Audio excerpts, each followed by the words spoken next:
Half of a century ago, Prince of Songkla University has been established during a challenging time for Thailand and mankind.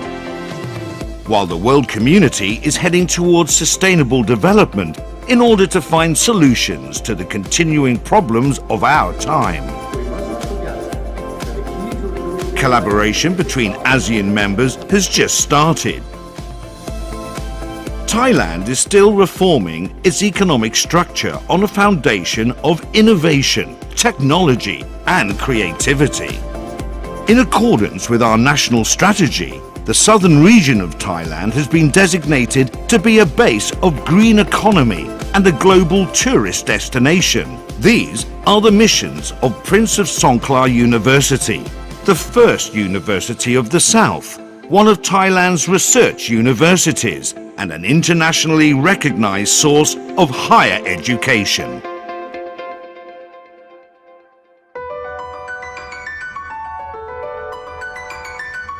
Prince of Songkla University, one of the 5 leading higher education institutions of Thailand and a high-ranking university in Asia.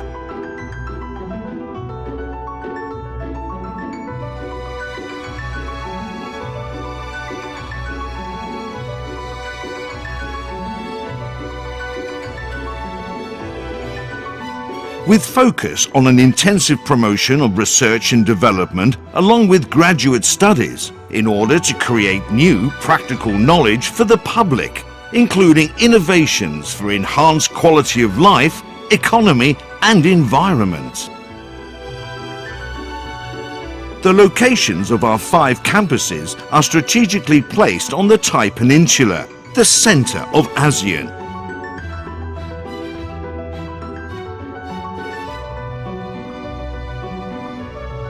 Rich in various resources, cultures, wisdom and economic activities.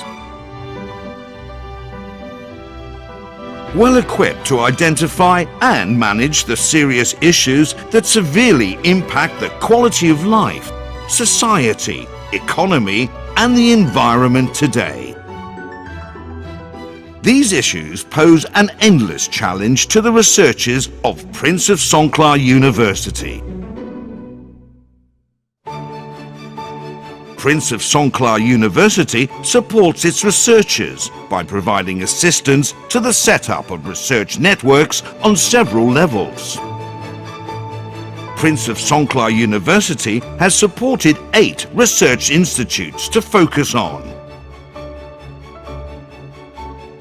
industrial economics, medical science and public health, natural resources and environment, social and cultural matters. In addition, 3 more research institutes are planned in order to support future economic development. We aim to be the leader of research in fields related to the potential of the southern region in order to create stable, wealthy and sustainable development by researching to increase value of resources on both global and local levels. At the same time, we are researching answers to climate change related issues. We develop technologies for the future. Innovations for energy. Knowledge-based enhancements to food security.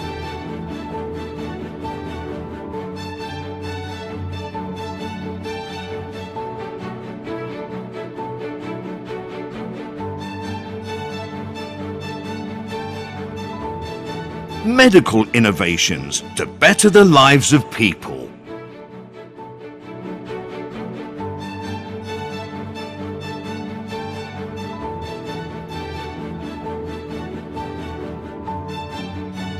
All are supported by organizations that provide essential assistance throughout research process.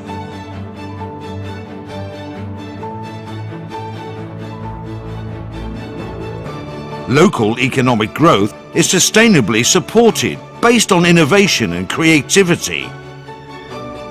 We create a mechanism of collaboration with the private sector to support the creation of innovations and products, as well as the sharing of knowledge with several sectors through various channels. The Modern Scientific Equipment Centre.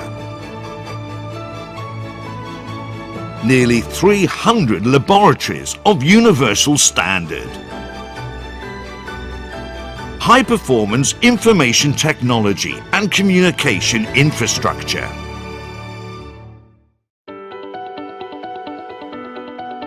Prince of Songkla University also serves public benefit by seeking for solutions, improving the society and culture with knowledge.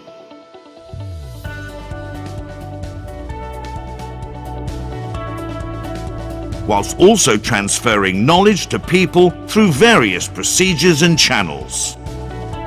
All 5 campuses of Prince of Songkla University aim for creating a productive environment for researchers to facilitate their pursuit of knowledge and lifestyle.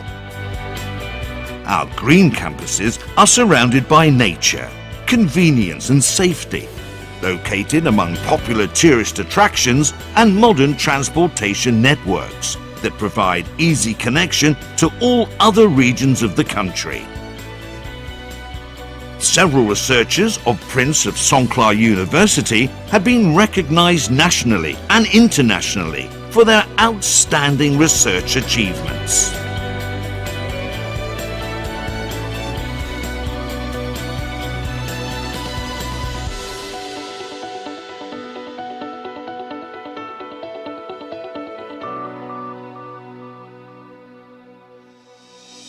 To face the challenges of modern times, our researchers are constantly searching for knowledge, creating innovations as they have been doing for decades.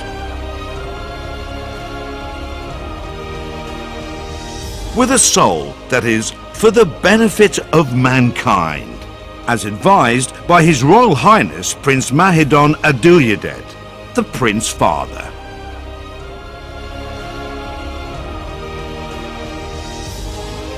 As a research university that creates innovations and social improvements, Prince of Songkla University will continue this mission in order to provide better quality to the public today and in the future.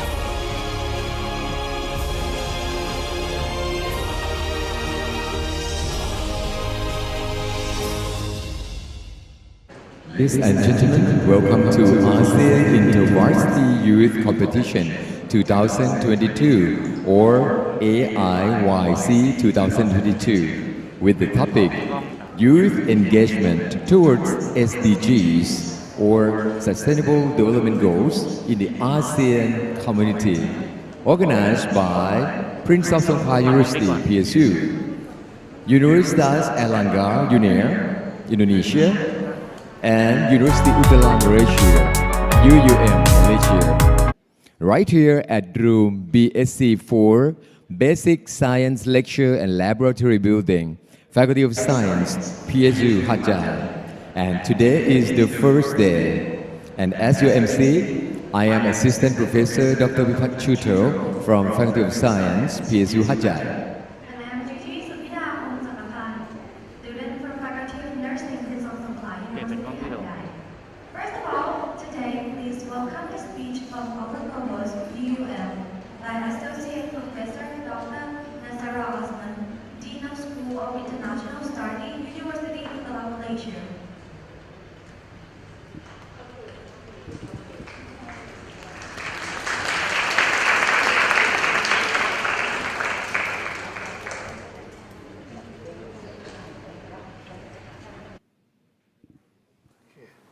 Assalamualaikum and warm greetings to His Excellency Mr. Kasit Piromia, former Minister of Foreign Affairs of Thailand, His Honorable Dr. Surit Masinsin, former Minister of Higher Education, Science, Research and Innovation Thailand, Assistant Professor Dr. Niwat Kaipraduk, President of Prince of Songkla University Thailand, Associate Professor Dr. Supatra Davison, Assistant President for ASEAN Studies, representatives from the Consulate General of Malaysia in Songkla, and representatives from the Consulate of Republic Indonesia in Songkla. Invited speakers, my esteemed colleagues from Universitas Erlangga, Indonesia, organizing committee members, students, and participants. Good morning. On behalf of the School of International Studies, University Utara Malaysia, I would like to welcome all of you to the ASEAN Intervarsity Youth Competition 2022, AIYC 2022. The event is hosted by Dr. Tanat Koman ASEAN Studies Centre, Prince of Songkla University, Thailand, along with partner institutions from the Asian Institute of International Affairs and Diplomacy, AIIAD, University Utara Malaysia, and Universitas Erlangga. Ladies and gentlemen, my sincere appreciation goes to the organizing committee who has been working tirelessly behind the scene to plan and organize AIYC 2022. Congratulations on successfully organizing this competition since its inception in 2019. After a long period of closure of international borders due to the COVID-19 pandemic, it is wonderful to note that the speakers, judges, and participants are finally able to physically join the AIYC 2022 on the beautiful campus of the Prince of Songkla University in Hat Yai, Thailand. It is befitting that the chosen theme for this year's AIYC 2022 is Youth Engagement towards Sustainable Development Goals SDGs in the ASEAN community. The theme is timely given the current state of affairs of our globalized world. International communities across different societies, cultures, and geographical areas are confronted with some forms of challenges ranging from unequal access to education, forced migration, unsustainable exploitation of natural resources, wealth distribution disparity, degradation of the environment and ecosystem, poverty, and detrimental impacts of climate change. The launching of 17 SDGs by the United Nations is intended to reverse these alarming trends by a specific target date.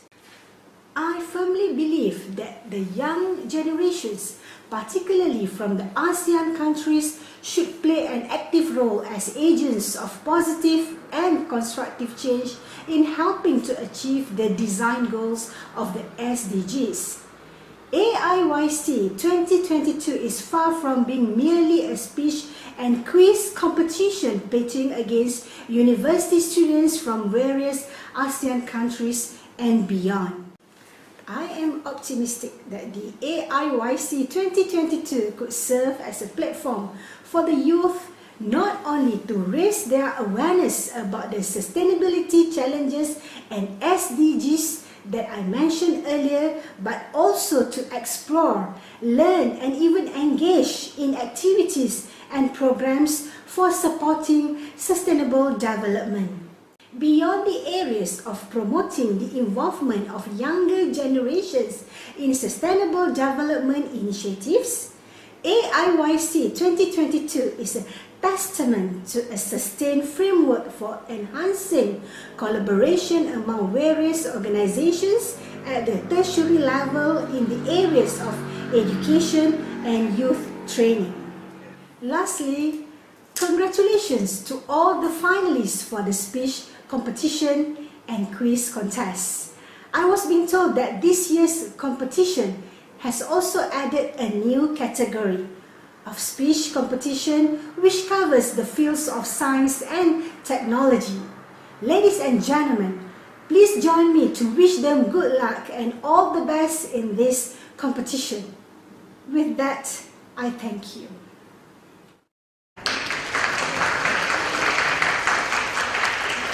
Thank you very much for the welcome speech from Associate Professor Dr. Nazara Osman, Dean of School of International Studies, University Utara Malaysia, UUM. Next, please welcome a message from the co-host UNAIR by Professor Dr. Muhammad Nasir, Rector of Universitas Airlangga, UNAIR, Indonesia. Okay, thank you. A very good morning from Universitas Airlangga, Surabaya, Indonesia. The Honorable President of Prince of Songkla University, Professor Dr. Niwat K. Pradup, Vice Chancellor of University Utara Malaysia, Professor Dr. Haim Hilman Abdullah, Honorable keynote speakers, Dr. Sufit Maisin C., former Minister of Higher Education, Science, Research and Education of Thailand, the Honorable Assistant President for ASEAN Studies, Assistant Professor Dr. Supatra Davison, Chair of the ASEAN Intervarsity Youth Competition of 2022, Mr. Sutichai Gam Sunsuan, Excellencies, invited speakers, participants, all the distinguished guests, ladies and gentlemen. It's my utmost pleasure to meet all of you today at the ASEAN Intervarsity Youth Competition of 2022, hosted by the Prince of Songkla University or PSU Thailand, together with Universitas Airlangga, Surabaya, Indonesia, and University Utara Malaysia, Malaysia. With the theme of youth engagement toward SDGs in the ASEAN community, this competition aims to enhance the competitiveness of the young generation who will represent ASEAN's future leaders globally. Distinguished students and participants, today's issue correlates with the 2030 agenda of the United Nations called SDGs. As a global community, we face an array of global tasks ranging from health, economy, to peace and security. Recognizing the importance of youth leadership when it comes to achieving the SDGs, youth must be at the center of achieving the 2030 Agenda for Sustainable Development and transforming our world. As higher education institutions, with all of you aboard, we need to work together to empower the young people by investing in their human capital.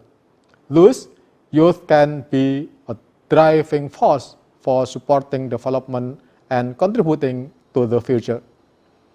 The ASEAN Intervarsity Youth Competition of 2022 has attracted international students to gather, inspired, and look for future cooperation work among institutions.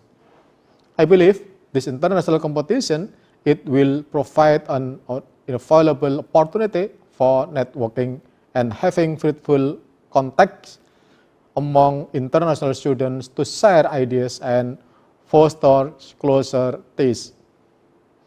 Only with our joint hand, we can contribute to ways of achieving sustainability in all aspects of life. Even the small step in the right direction might eventually lead to the big changes. To end my speech, to all students and contestants, regardless you win or not today, you are already a champion and future leaders that our world needs. We look to you now for continued dedication, determination, and inspiration as we try to shape the world for a future that is more difficult to predict than ever. So keep enhancing your mindsets, exploring infinite opportunities, and never give up. Thank you.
colleagues, students, ladies and gentlemen.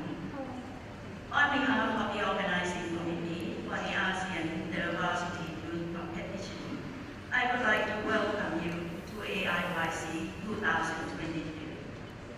AIYC, formerly known as the PSU ASEAN Youth Forum, was first held in September 2019 as an initiative of Assistant Professor Dr. Niwat with much useful input from the Consul General of Malaysia in Songkhla, the Honorable Mr. Muhammad Afandi Abu Bakar. It also received immense support from the Honorable Mr. Fajri Sulaiman, Consul of the Republic of Indonesia in Songkhla. Its main objective has always been to offer a platform for students to act as ASEAN citizens in order to enhance their knowledge and understanding of the ASEAN community. This will help them to create networking relationships and thereby guide future development of the region. In previous years, undergraduate students from ASEAN Plus 3 universities were encouraged to participate. But this year, we have extended our invitation to join the ASEAN Quiz to include high school students. In this way, we hope to introduce younger people to the benefits of ASEAN. The winners will receive awards and prizes worth up to 10,000 baht. I would like to thank our co-hosts, UUM Malaysia and UNAIR Indonesia, for their support. I wish you a pleasant stay in Hat Yai, our facility. Good luck and good health to everyone. Thank you.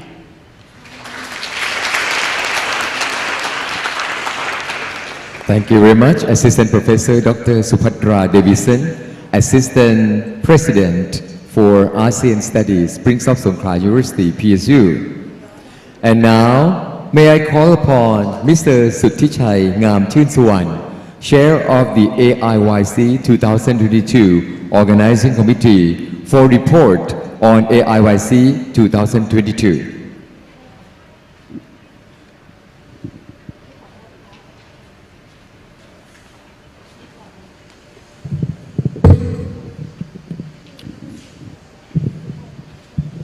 Your Excellency, Mr. Kasit Pirom, former Minister of Foreign Affairs, Thailand. President of Prince of Songkhla University, Assistant Professor Dr. Niwat Pradap. Professor Dr. Muhammad Nasir, Lecturer of Universitas Erlangga. Associate Professor Dr. Nasaria Osman, Dean of School of International Studies, University Utara Malaysia. Assistant President for ASEAN Studies, Assistant Professor Dr. Supatra Davison.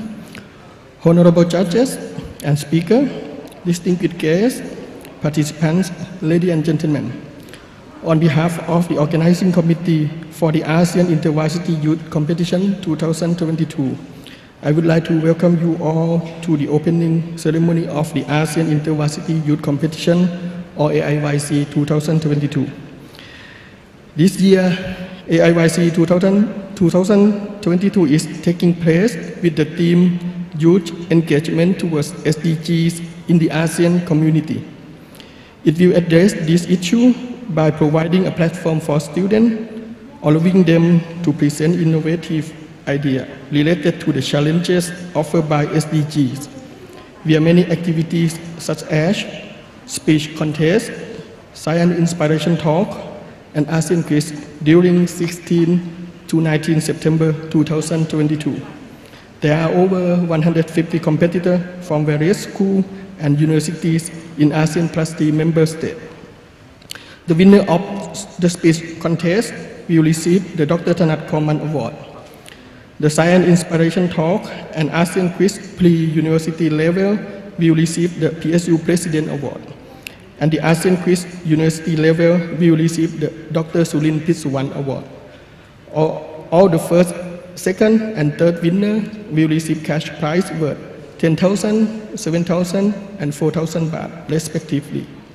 This morning, the event will start with a keynote speaker by Dr. Suvit Mesinsi, the former Minister of Higher Education, Science, Research and Innovation, Thailand, on youth engagement towards SDG in the ASEAN community, and Ms. Elika Mesinsi, the founder of In the Lead and co-founder of Youth in Charge Capacity Building and Youth Empowerment, will deliver a lecture on Youth in Charge. Before I finish, I must once again thank you for the kind support of our co-hosts, Universitas Airlangga Indonesia and University Utara Malaysia.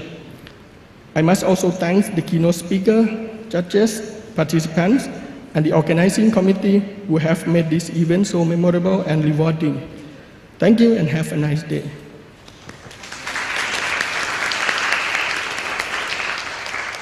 Thank you, Mr. Sutishai Ngamchun Suwan, Chair of the AIYC 2022 Organizing Committee.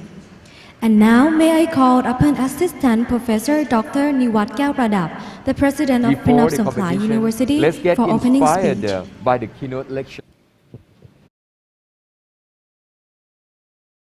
Excellency, Mr. Kasit Pirom, former Minister of Foreign Affairs, Thailand. Excellency, Dr. Suvit Mesinsi, former Minister of Higher Education, Science, Research and Innovation, Thailand. Honorable Professor Dr. Mohammad Nashi, Rector of Universitas Airlangga, Indonesia. Esteemed Associate Professor Dr. Nasara Osman, Dean of School of International Studies, University Utara, Malaysia.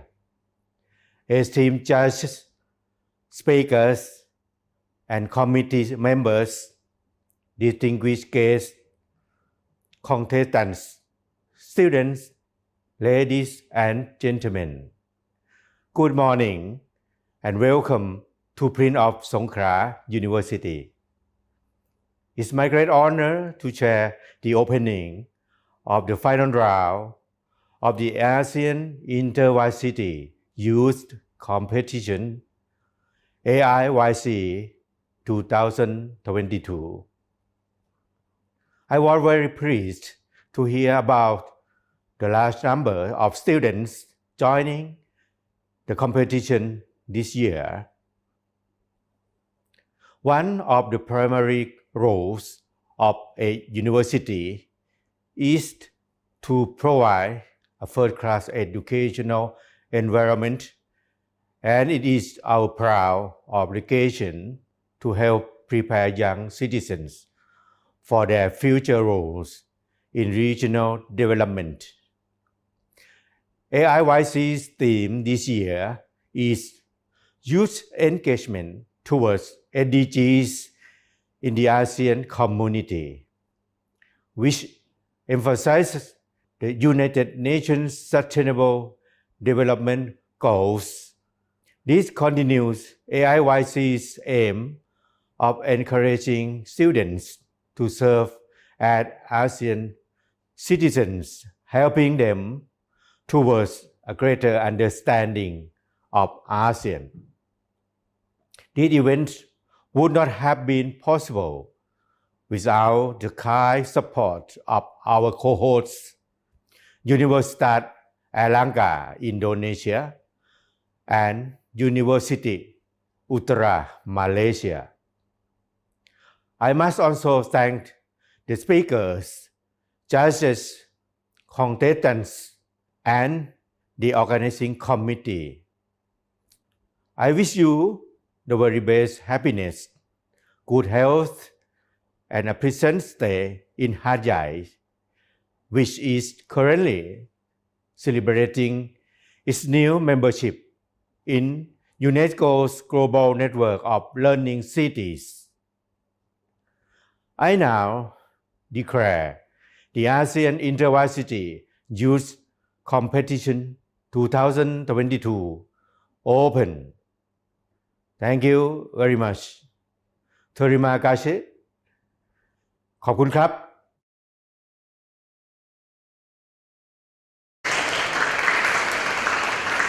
Thank you very much, Assistant Professor Dr. Niwat Kaelpradap, the President of Prince of Songkla University, PSU, for opening speech. Now is the time for Keynote Talk 1, Youth Engagement Towards SDGs in the ASEAN Community by Dr. Suwit Mesinsi, former Minister of Higher Education, Science, Research and Innovations, Thailand. May I present his brief introduction. Dr. Suwit Mesinsi received his PhD in the area of marketing from Kellogg Graduate School of Management, Northwestern University, the USA. He has an expertise in a large variety of areas, including the design of visions, policies, strategies, and international business. For his previous positions, may I provide a few here? From 2019 to 2020, Minister of Higher Education, Science, Research and Innovations. 2017 to 2019, Minister of Science and Technology. 2016 to 2017, Minister of Prime Minister's Office. Furthermore, he has been an advisor and committee of a number of organizations, both public and private. For his outstanding work, may I present a few here as well. Project of promoting the efficiency of Revenue Department and Land Department, Thailand. Project of modifying the roles and duties of Office of Civil Service Commission, Thailand. Project Institutional Framework and Interministry Cooperation, Petroleum Authority of Thailand, PTT, Public Company Limited. Project Energy's SOE's Privatization Project, Indonesian Government. And Multimedia Super Corridor Project, Malaysian Government. And now, ladies and gentlemen, please welcome Dr. Suwit Mesinsi, former Minister of Higher Education, Science, Research and Innovations, Thailand, for the keynote talk on the topic, Youth Engagement Towards SDGs in the ASEAN Community. Good morning, everyone. It is my pleasure to join ASEAN Intervarsity Youth Competition 2022 under the theme Youth Engagement Towards SDGs in the ASEAN Community. I would like to thank Prince of Songkla University and the organizing team for having me. We are currently living in a whole new world. The post-COVID-19 world is the real VUCA world, which is characterized by volatility, uncertainty, complexity, and ambiguity. Crises have become our new normal, which can be reflected through climate disaster, emerging and re-emerging infectious disease, as well as geopolitical and geoeconomic conflicts. Correspondingly, all of these have led to intensified heat waves, deadly floods and droughts, global supply chain crisis, global food and energy shortage, global inflation and recession, as well as emerging economic crisis all at once. The post-COVID-19 world has drastically brought about various global structural changes, whether it is globalization that is replaced by deglobalization, a unipolar world that is replaced by the multipolar world, or the belief that there is no alternative and that every country must follow globalization, financialization, liberal democracy, and free market capitalism that is replaced by another world is possible. Our world is becoming increasingly interconnected. One side of the coin is one world, one community, while the other, one world, one destiny. What this means is that we are all on the same boat, through thick and thin. Correspondingly, crises under one world, one destiny have the following unique characteristic. First, there are global crises. Second, there are compounded crises. And third, the persistent crisis. The Stoic philosopher Epictetus once said, "We cannot choose our external circumstances, but we can always choose how we respond to them." This statement is in line with, "We can't stop the waves, but we can learn how to surf." So, it is officially the time for our youth to co-creating a better world and a brighter future. The lessons learned from this crisis have taught us that all these challenges stem from the global imbalances, both in terms of imbalances among humans, reflected through inequality, as well as imbalances between man and nature, reflected through unsustainability. Essentially, these imbalances are the origins of the 7 systemic divides that are currently devastating our lives. These 7 systemic divides include: first, overusing limited natural resources while underusing unlimited human potential. Second, overrepresenting the current generation while underrepresenting the future generations. Third, overemphasizing the quality of consumption while underemphasizing the quality of life. Fourth, overserving the wants of the rich while underserving the needs of the poor. Fifth, overrating market wisdom while underrating moral wisdom. Sixth, overclaiming goodness while underclaiming badness. And seventh, overvaluing artificial intelligence while undervaluing human intelligence. Nevertheless, without this global crisis, there would be no opportunity to build a better world and a brighter future. People in the digital age strongly believe in the power of knowledge. They analyze big data and interpret it into inside information and conceptualize this information into knowledge. In my opinion, knowledge is necessary but not sufficient for building a better world and a brighter future. What we really need is the wisdom, especially the wisdom for sustainable development. The wisdom for sustainable development is ultimately all about a new set of development paradigm, a new definition of human well-being, provision of enabling platform, as well as practical solutions for building a better world and a brighter future. In order to survive and thrive in the new global landscape, we need to shift our developmental paradigm from modernism to sustainism, extend the scope of our well-being from individual to collective well-being and planetary well-being. The former will turn inequitable society a more equitable one, while the latter will turn unsustainable world into a more sustainable one. Not only that, it is also the time to rethink not just about wealth creation, but also about wealth distribution, covering both wealth predistribution and wealth redistribution. Correspondingly, the combination of collective and planetary well-being with wealth creation and distribution can be reflected through the 17 Sustainable Development Goals, or SDGs. My argument here is that wisdom is more important than knowledge. The same is true for mindset. Personally, I believe mindset is more important than skill set. While wisdom guides required knowledge, mindset will predetermine the required skill set. I have a strong belief that youth is our future changer. They are the ones who can and will create a more resilient future, a more sustainable future, as well as a more equitable future. Therefore, we need to cultivate the youth with 3 right mindsets in order to achieve sustainable development. This includes, first, growth mindset instead of fixed mindset.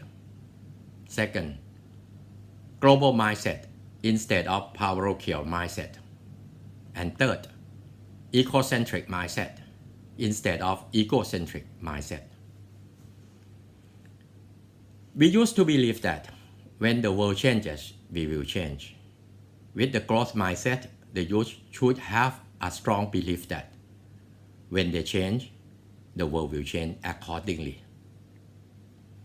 As I just mentioned, we are coping with one world, one destiny. We are all on the same boat through thick and thin. In this interconnected world, we therefore should embed the global mindset in our youth, since all of us share both happiness and sorrow. The current undesirable world calls for a fundamental change from egocentric to ecocentric mindset. While the egocentric mindset exercises assertive, competitive, and authoritative power that strengthens some and weakens the others, the ecocentric mindset allows collaborative, participative, and integrative power to flourish.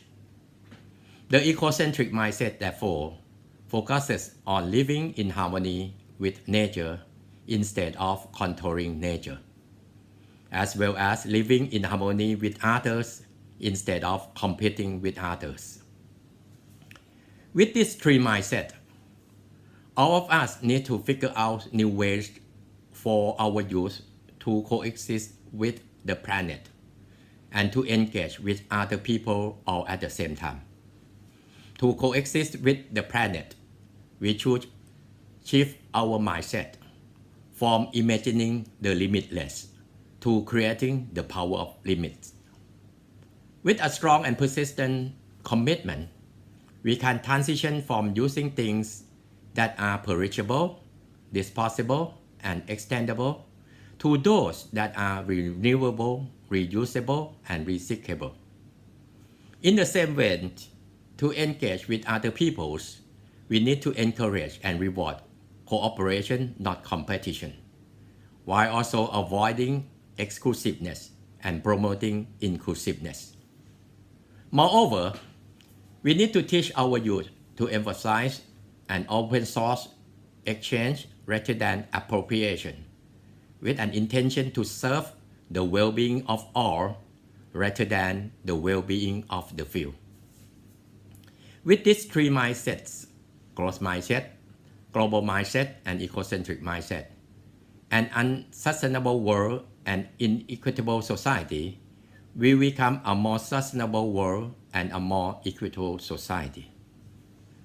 To conclude, to be the future changer, the youth will need to use wisdom to guide the knowledge and use the right mindset to sharpen their passion and shape their purpose. Everyone, there are two African poets. The first one says that every morning in Africa, a cacasau wakes up. It knows it must run faster than the fastest lion or it will be killed. Every morning, a lion wakes up. It knows it must outrun the slowest gazelle or it will starve to death. On the other hand, the second proverb says that if you want to go fast, go alone. If you want to go far, go together. In my opinion, the first proverb seems to be in line with the modern developments, while the second proverb seems to be congruent with the sustainable development. I strongly believe that there is no global peace without human security, no capitalism without caring and sharing, no work that matters without a meaningful life, no value in being well without being good, no common goal without a common value and collective action, no connectivity without mutual trust and mutual respect, and no open access without an open mind. Whether we are part of the government, the business sector, or civil society, ASEAN or global community, we are all SDGs key drivers. However, We must not overlook a group of very important SDGs key drivers, the ones who bridge the present and future, our youth. As we all know, young people in this day and age are socially and environmentally conscious, well-informed, enthusiastic, and ready to take action. They want to make a difference and play a leading role in finding solutions to persistent global and local issues. While I was once a policymaker, I have now shifted my focus towards youth empowerment through the Youth in Charge platform. We create what we call a youth empowerment ecosystem in which young people get to collaborate not only with peers, but also with leaders, policymakers, and practitioners from all sectors to put SDGs to work in order to build a better world and a brighter future. Thank you very much for your attention.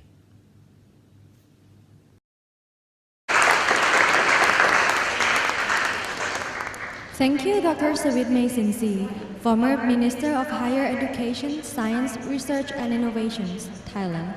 Next is Keynote Talk 2, Youth in Charge, by Ms. Erica Messinsi, founder of In the Lead and co-founder of Youth in Charge Capacity Building and Youth Empowerment. Now, ladies and gentlemen, please welcome Ms. Erica Messinsi, founder of In the Lead and co-founder of Youth in Charge Capacity Building and Youth Empowerment, for the keynote talk in the topic Youth in Charge. Good morning, everyone. My name is Erica Messinsi, co-founder of Youth in Charge platform, a youth empowerment platform based here in Thailand. And today I want to shed light on the role of our youth as key drivers for sustainable development. For the longest time, we've always believed that the only way the world can move forward is through advancement. Bigger cities, bigger factories for more production, taller buildings, faster cars, longer distances traveled, and busier, more productive workers. More is more became the mindset of modern-day society, defying man's and nature's limitations, became what we believe to be achievements. The sky's the limit. The world is our oyster, we say. Overproduction, overconsumption, and overexpansion became the norm in our daily life and in our businesses, and are closely linked with wealth, status, and power. After all, who didn't want these things? As we try to meet the needs of the present and improve the quality of life of our people, we forgot we were compromising the ability of future generations to meet their own needs.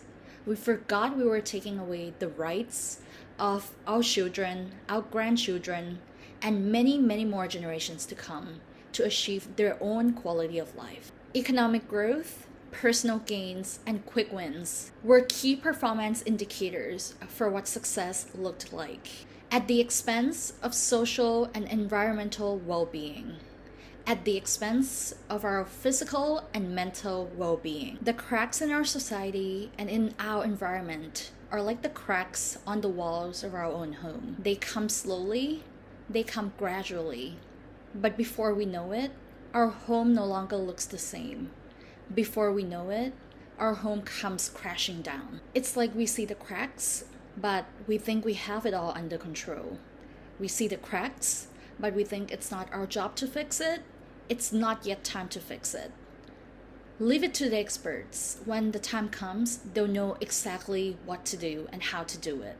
Before we know it, the foundation that we once thought was strong enough to protect us is no longer the same and can no longer support us the way it used to. Like most things in life, it is often too little too late when we realize that we do not have it all under control and that it is time to fix it it is our job to fix it, and that we can no longer rely on the experts, the regulators, the policymakers, the leaders, or even the future generations to fix it for us. As I said earlier, for the longest time, we've always believed that the only way the world can move forward is through advancement, and advancement only. But for today and for all of our tomorrows, advancement alone is not enough. Advancement needs to go hand in hand with sustainability. Advancement needs to be a means to achieve sustainability, not an end in and of itself. Because sustainability is about bridging the present and the future. We cannot talk about sustainable development without considering and engaging our youth. Our youth are the most important bridge between the present and the future. They are the missing links between most of our solutions. While they may be called the future of tomorrow, their role as key drivers for sustainable development should start today. As future leaders, future residents, future customers, future end users, and future employees, and so much more, the youth hold the true power, the true bargaining power to demand and command change. Leaders and decision makers from every sector should not only listen and pay attention to what young people have to say, but they should allow young people to be part of finding optimal solutions that work for everyone. It is only through cross-sectoral and cross-border collaboration, as well as active involvement of everyone in our society, that sustainable development can be achieved. I believe that young people have so much untapped potential that needs to be unleashed, diverse interests that need further exploration, and a strong urge to make a difference that needs direct involvement and active support from authorities. For these reasons, I started Youth in Charge, a youth empowerment platform based here in Thailand, with the mission to amplify young people's voices, ideas, and impact. We have built an open ecosystem where young people from all walks of life can form a collaborative network and exchange opinions and ideas. At the same time, we've created strategic partnerships with leaders in the public, private, and academic sectors. These partnerships have enabled youth voices to be heeded by authorities, their talents and diversity to be showcased and celebrated, and their perspectives to be broadened beyond the bounds of their schools and communities. Youth in Charge serves as an integrative platform where many generations can come together and work together to achieve a common goal, forging a better future for all. Now, on our third year, we are gaining momentum in our quest to ignite society's awareness of youth power as a force to move the country forward. We've engaged our youth in addressing and driving very important agendas like promoting sustainable development, Thailand's bio-circular green economic model, and soft power. By bridging the generation gap with dialogue, exchange, and collaboration, Youth in Charge creates immense value for both our key partners and our youth.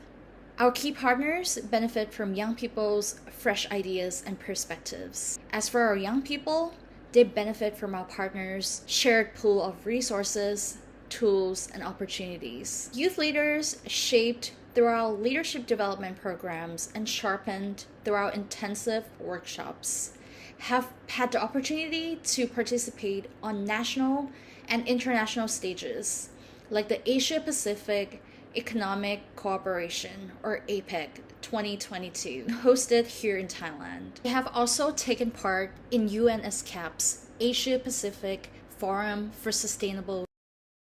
In addition, they have partnered with established organizations such as the National Economic and Social Development Council, or NESDC, and rising stars from the public sector to formulate youth-led public policies, which are quite innovative here in Thailand. Moving forward, we hope for Youth in Charge to be able to enable and sustain long-term partnerships between young people and stakeholders from various sectors. We also hope to elevate our platform and show the far-reaching impact created when various sectors join hands with our young people to co-create a better future. From now on, sustainability is not a choice. It's something that we all have to get involved. Sustainability will be part of everything in our lives, from what we eat, where and how we work, where and how we live, and how we all interact with each other. Sustainability will have to be part of our education system. Future generations will have to grow up with sustainability in mind.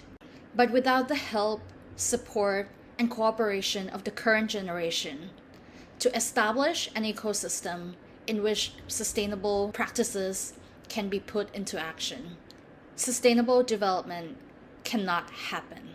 For young people to be able to engage and actively get involved, we need to translate sustainability into jobs and business opportunities for them. They need to know that the changes they want to see can be translated into their livelihoods, jobs, or businesses that they can be proud of. As for existing businesses and organizations, there needs to be a space where young people's creativity and strong desire for change can flourish. Obviously, a lot will have to be done to create an enabling ecosystem for young people to be in charge of driving sustainable development.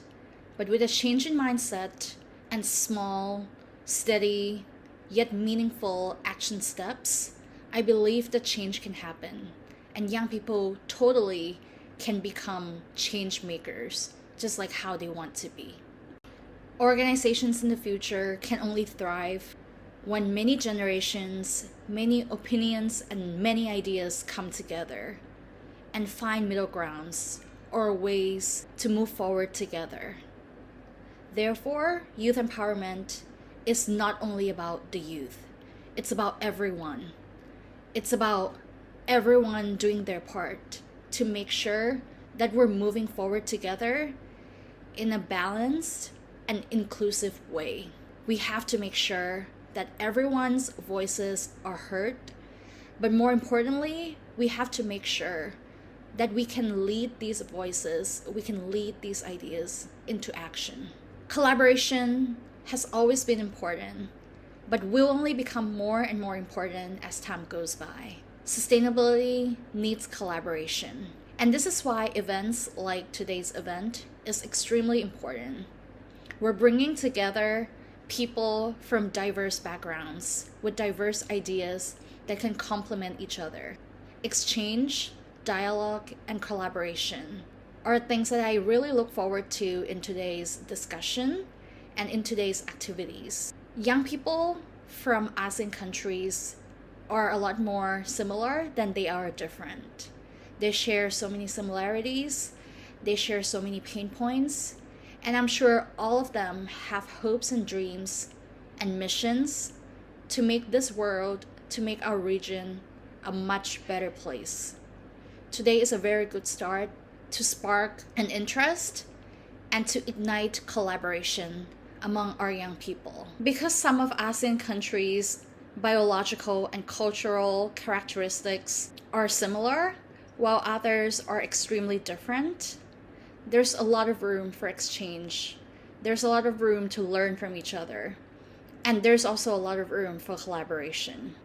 Despite their differences and diverse backgrounds, I really believe that young people in ASEAN are eager to come together and envision a better future for ASEAN. It will be so interesting to see how different ideas that come from such diverse backgrounds and such diverse upbringings come together and are exchanged among the youth leaders in today's event. Moving forward, I really hope to see their ideas being taken into consideration by leaders and decision makers from all the countries involved.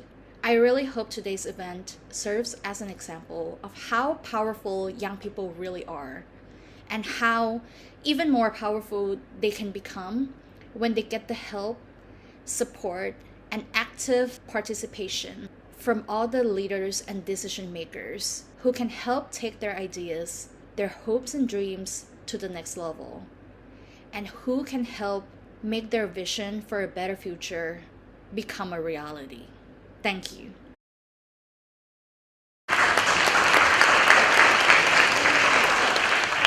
Thank you, Ms. Erica Mesinsi, founder of In the League and co-founder of Youth in Charge, Capacity Building and Youth Empowerment, for the keynote talk on the topic, Youth in Charge.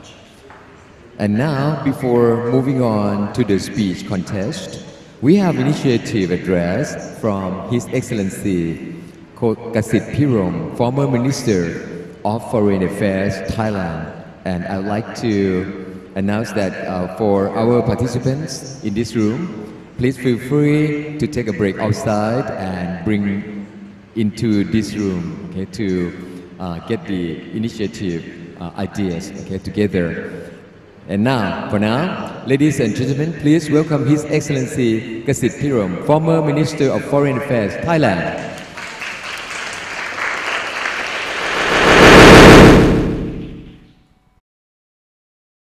Before the competition, let's get inspired by the keynote lecture on the topic of An Alternative Improved ASEAN by His Excellency Kasit Pirom. Let me take this opportunity to introduce the speaker. His Excellency Kasit Pirom was born on the 15th of December 1944 at Thonburi. He received Bachelor of Science, BSc, from School of Foreign Service, class of 68, Georgetown University, Washington, D.C.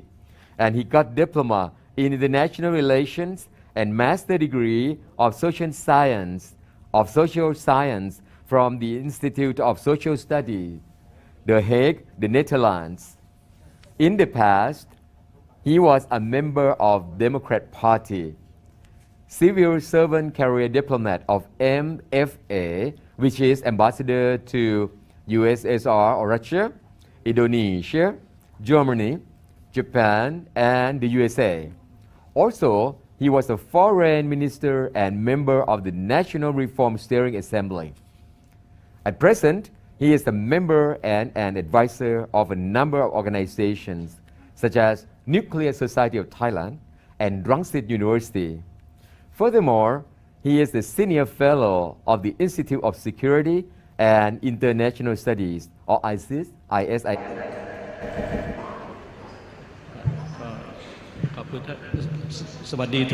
Good morning, everyone. I gave a speech last night already, a keynote one. And this morning you have heard about 4 or 5 speeches already. I would not exhaust you because we still have a long day to go. So what I would like to say is simply that with the globalized world, every youth, every young people can no longer stay parochial, divorced and separated from the going-ons of the world at large. Each youth has to be aware of the happenings in the world at large in order to work together to forge the future of the global community. And to assist the youth,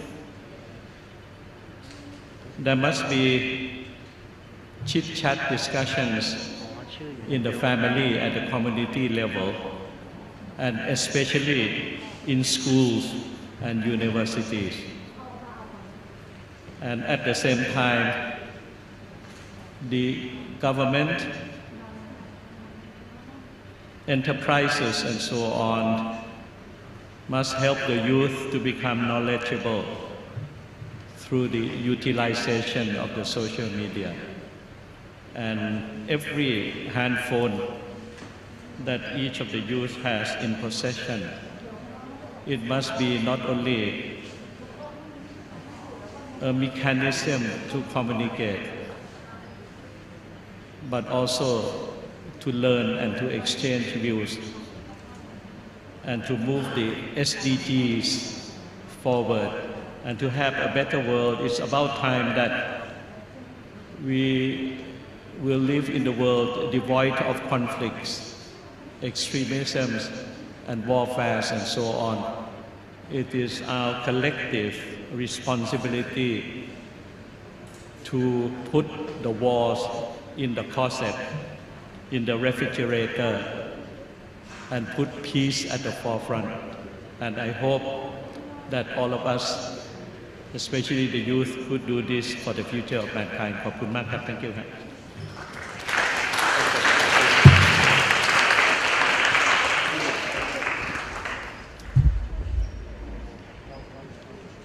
We are immensely grateful to His Excellency Kasit Pirom, former Minister of Foreign Affairs, Thailand. Okay, and we appreciate the way that he is with us, since last night and then now too. So can we give big hand once again to His Excellency Kasit Pirom? Yes, the ideas we got from him is invaluable. All right. Right now, before the speech contest, we have a little break. So those in this room, BSc 4, Faculty of Science, can take a break outside and begin here. In the meantime, we have last year's speech contest. Okay, yeah, as the order for you before the real speech contest. Okay, so ladies and gentlemen, I would like to lead you to the video, showing last year's speech contest. Okay, before we come back with real contest. Thank you.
in order to find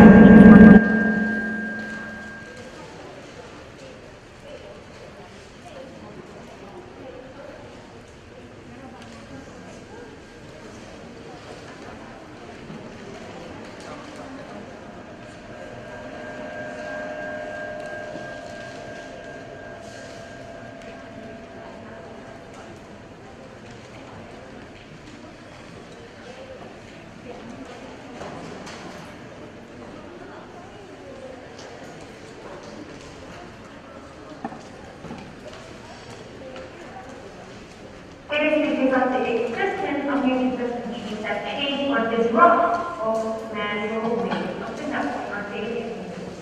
Therefore, our focus must be about living with this technological connection. Students that are born in this era of disruption have access to all kinds of information. Everything you need to know is right there at the click of your finger. Knowledge from all fields of the world can be accessed by just one little search. Well, it seems like a dream come true at first sight, but this era comes with a set of challenges. Not only does the process of obtaining information become instant, but everything in our lives becomes fast and easy too. Something that goes viral on TikTok at this very moment means the talk of the global citizen, but it can go out of trend in the course of 5 days. Social media and technology become the biggest factor that encourage this fast-paced culture. Information sharing, conversations, shopping, and so on are conducted through social media. Instead of translating like alone, there are 4.48 billion people actively using social media in the world. That's roughly more than half of the population of Earth. The era of disruption is nowhere to be. That is the world that ASEAN has to fit into if we want to realize our 2025 community vision. As we want to work ahead together, we need to have the same values to keep us on the same page in its maximum speed globalization. The first core value that we, the youth of ASEAN, need is adaptability. It is the ability to be flexible and adjust to changing actions. We need to be present with change, not answers. The length of the cycle shifts very rapidly. The market demand can change in a blink of an eye. Now what customers want can change just by one upload by a superstar. Let's take Lisa to upload a product to use to make it easy to know the world better than one part. It helps us to move on. We have to take forward by explaining our time to grow the depth of fast and non-political law. Next, it's the fruit of stability, collaboration. The pandemic has taught us that the digital world only perceives this constant space and time into Zoom calls. That way collaboration is successful. Ideas, services, process, and everything from all activities can be worked together into strong synergies that create optimal opportunities for us all. They may also be concerned of our current health. This is the era of sustainable creative economy, and creativity knows no bounds. This is what we're doing right now. In the Zoom meeting alone, there are at least 10 ideas from 10 different individuals of all ages and countries that can become key insights to meaningful alignment. Above all that, very small, important forecasting commitment. In an era of change, it is very easy to lose ourselves on stage. We present that coming to our values, culture, and society to look for different. After all, we're leaders of the Southeast Asian nation. It is crucial to keep our identity intact and to know ourselves in the global world. Thermal is not only about saving life for the present, but it is also about being beautiful with every change from our lives. Thank you very much.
Thank you very much for such a wonderful, creative, and successful environment for the morning section.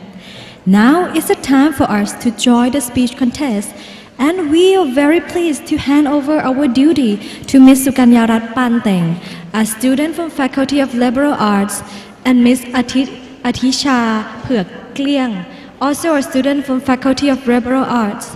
Please welcome both of them, and thank you and bye for now.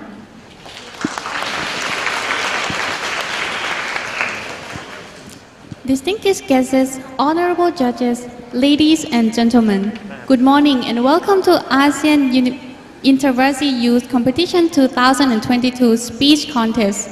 I am Atisha Phek Kliang. And I am Sukanyarat Panteng. We're students from Faculty of Liberal Arts, Prince of Songkla University, and we're honored to serve as a contest master for today. Throughout the past year, the spread of COVID-19 has badly affected on mankind. So the mindset of valuing the world will have to change as well, especially the value of sustainable use and development of resources. We need to encourage the young generation to build a sense of development, extension, and value addition of resources humans use to meet their needs. With this purpose, in the first round, the participants were asked to give the speech entitled Youth Engagement Towards Sustainable Development Goals in the Asian Community. And 11 fantastic speakers have been shortlisted for today's final round.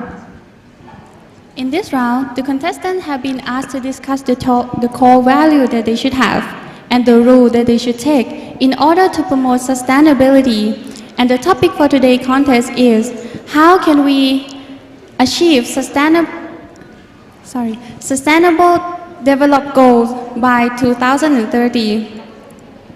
And helping us select these speeches, we have, of course, our distinguished guests. Let's meet all of them now, beginning with the former Minister of Foreign Affairs, Thailand, Mr. Kasit Pirom. And our next judge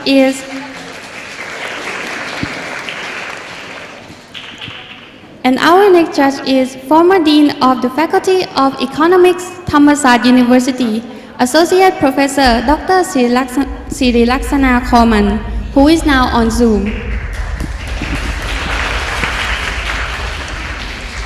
And our third judge is Dr. Nur Asura Eraman from the School of International Studies, University Utara, Malaysia.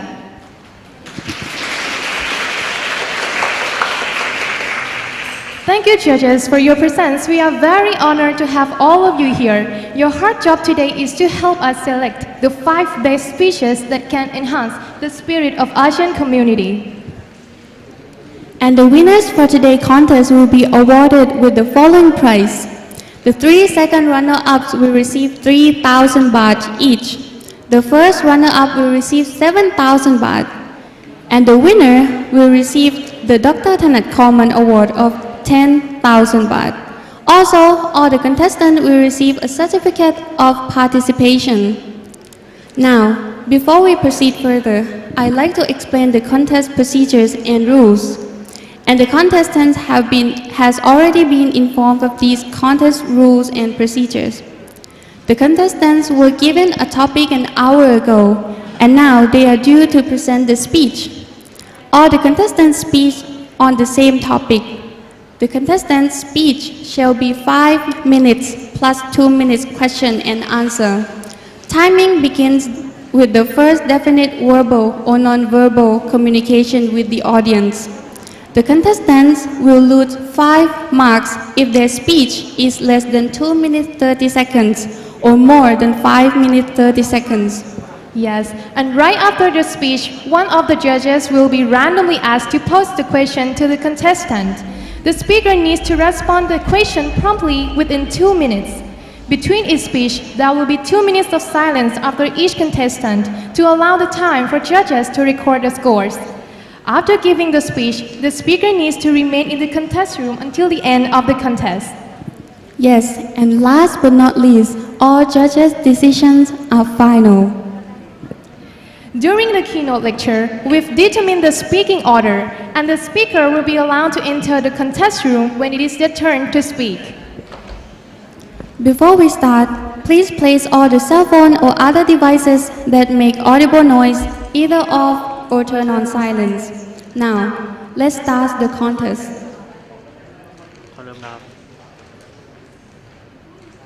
The first speaker is Miss Siti Nufaisa Binti Samri from University of Utara, Malaysia. Please welcome her.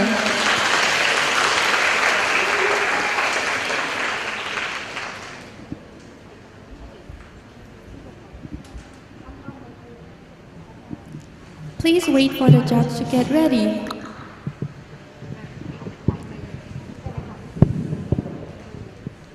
You can now test the microphone. Hello, am I clear?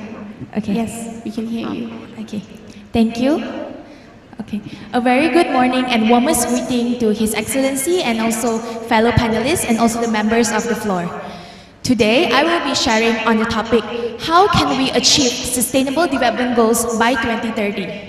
So before I begin, I would like to share on a book that I came across just recently by Milan Kundera.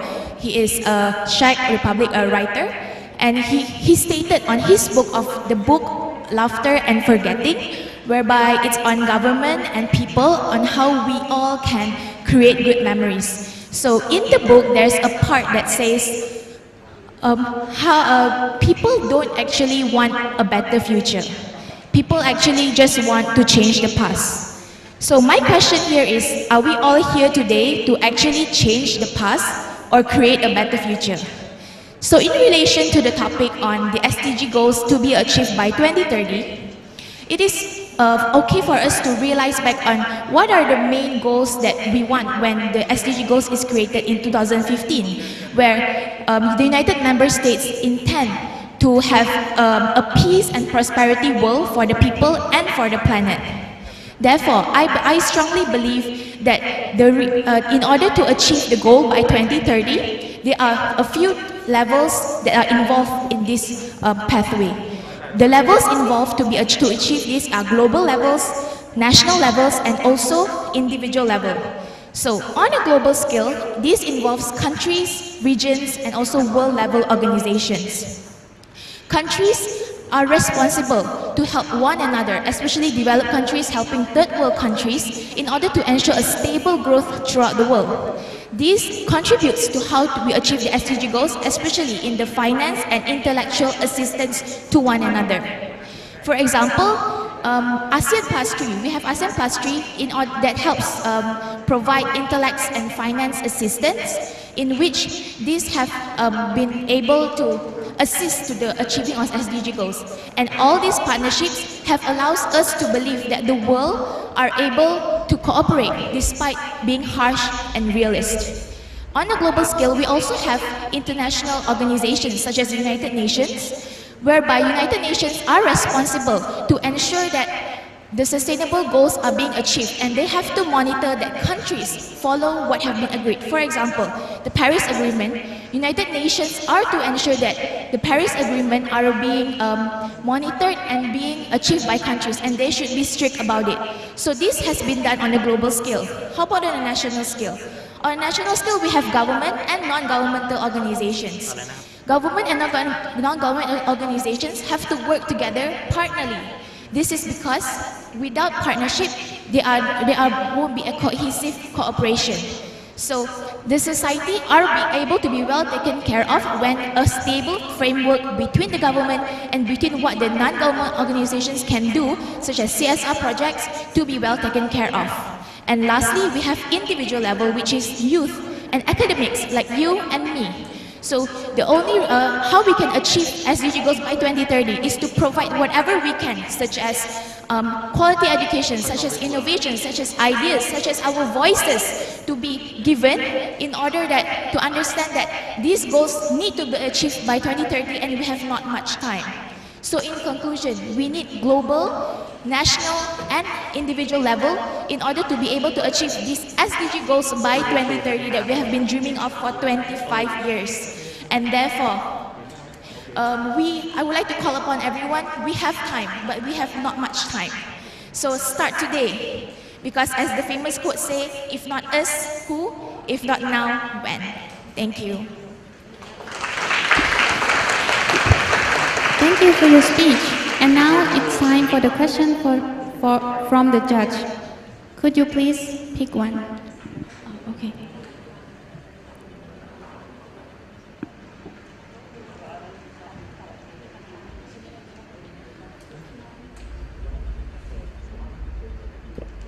Your question is from Associate Professor Dr. Sirilaksana Kauman. Okay.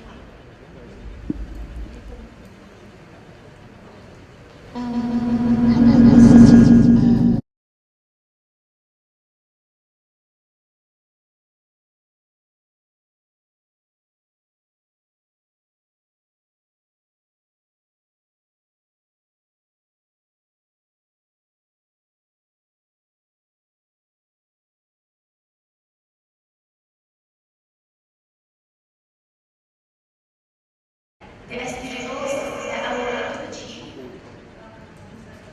The SDG goals that I would like to achieve. And I believe it's really hard to achieve is on zero hunger.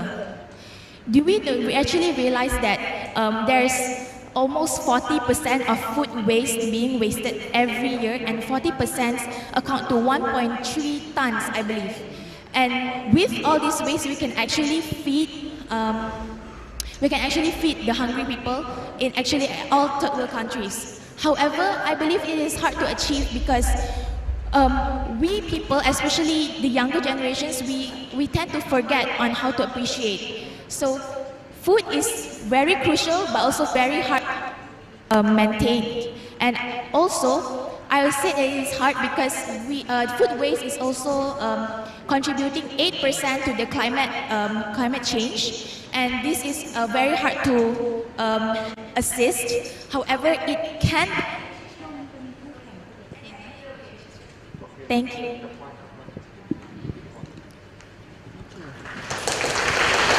Thank you very much for the question and the answer.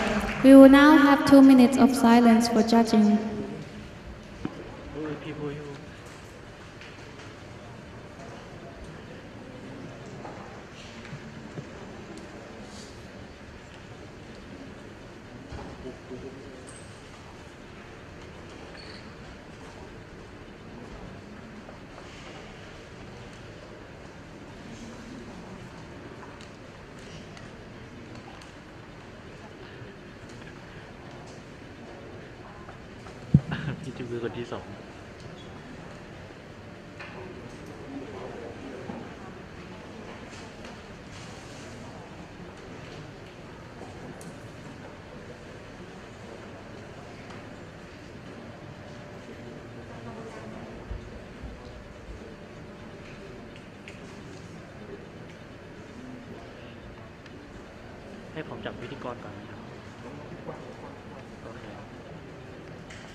The next speaker to get ready is Ms. Thamonwan Sittikam from Burapha University.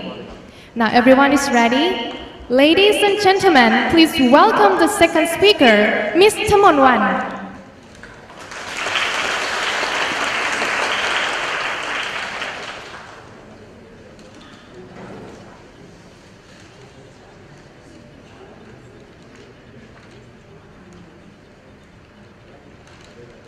Please wait for the judges to get ready, and you can now test the microphone. Hi, everyone. Yes, thank you. We can hear you.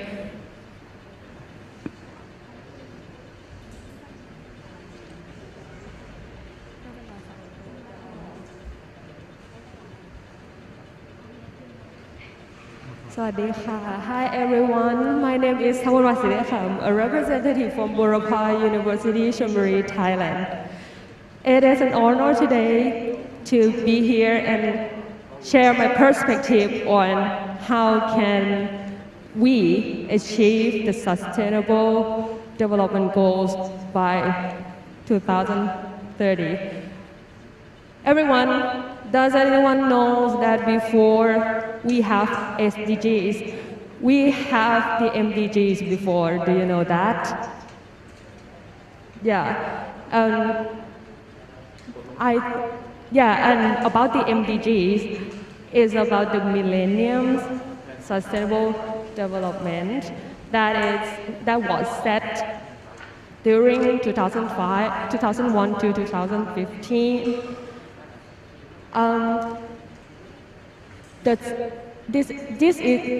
These are the first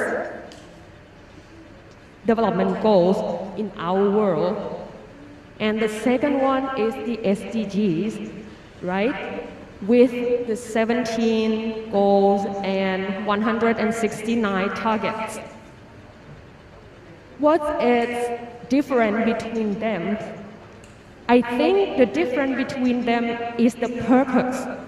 They have the same target, but the result of the goals is different. Because when the MDGs set in this world, it's a good start, but its result in the final that is uneven. It's not that good. Because in Africa,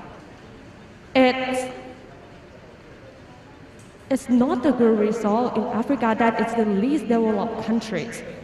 So we have the new agenda, we have the new SDGs, that every country in the world can take their responsibilities, have partnerships to do that. Okay, and how can we achieve this? There are many possible ways that we can achieve. The first one is that to start with ourselves, start with me, that I have to pay attention and have to understand about what's the SDGs, and then the second step, I have to spread and raising awareness to all the youth here and outside the region. That is the power that I have. I can use the power of the technologies. I can use the hashtag. And for about this event today, we can use the hashtag AIYC 2022. That's a little step that we can start from today, everyone. Someone can even notice that these little things can be a power. And the last one, really, really important, is that when we realize, we understand, we know all the process, then the youth can talk to the ASEAN leaders and officials, find an alternative for solve the problems together. That's the point. We all know the conventions. We all know the things that, we know how to do, but what is the real actions? So we have to be in the area that have the problems. We have to know what is the real problems. And that's what is the actions important. So all of the things that I say, I want to say that in the midst of the new normal era that we passed through the COVID-19 outbreak, we all see the opportunity, a great opportunity to start as a leader, the power of the youth that we never realized about it. So these little things that help can have a huge influence on others And yeah, I'm successful today. Thank you for your attention. Thank you very much for your speech. And now it's time for the question from the judges. Could you please choose one of those envelopes, please?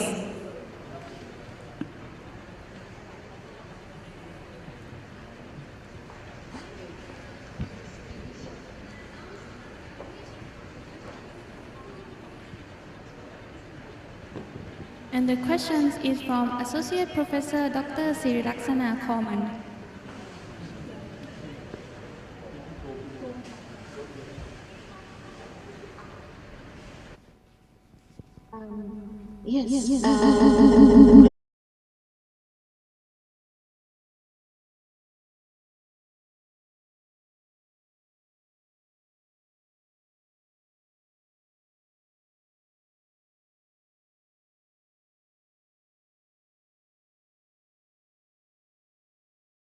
For the question, I think the most important goal is goal 17, a partnership between a region. We lack of the unity and togetherness. Actually, we see that today, apart from COVID-19 outbreak, there's no one help each other. We survive by ourselves. We leave all the developing countries behind us. Yeah. That's the real situation right now. And this time, you will see that we seem to live side by side. We don't get along in all the developments well.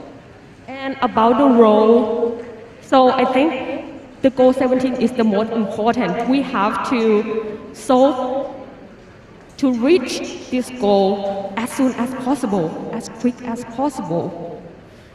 And about the role, I think as a youth, the role that the youth can play in this goal is the middleman.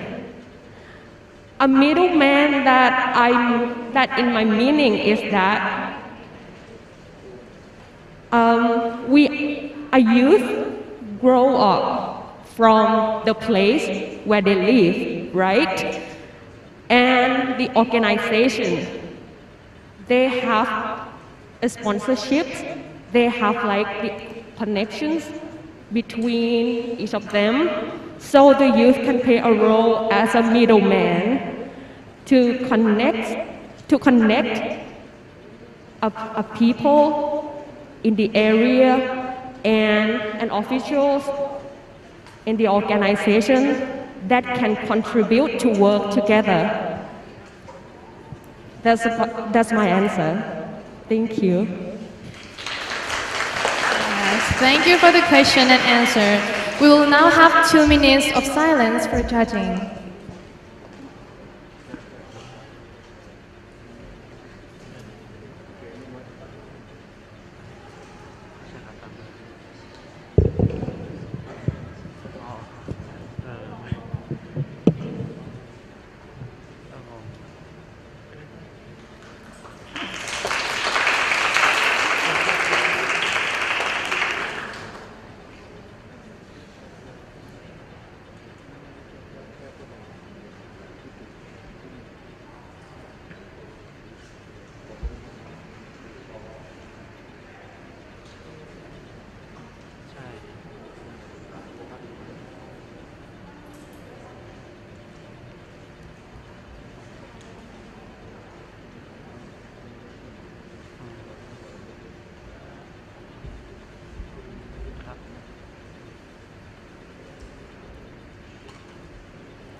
And now, please welcome the next speaker, Ms. Nufa Natputri from Prince of Songkla University, Pattani campus.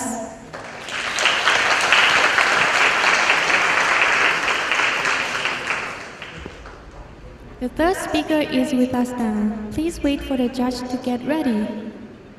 You can now test the microphone.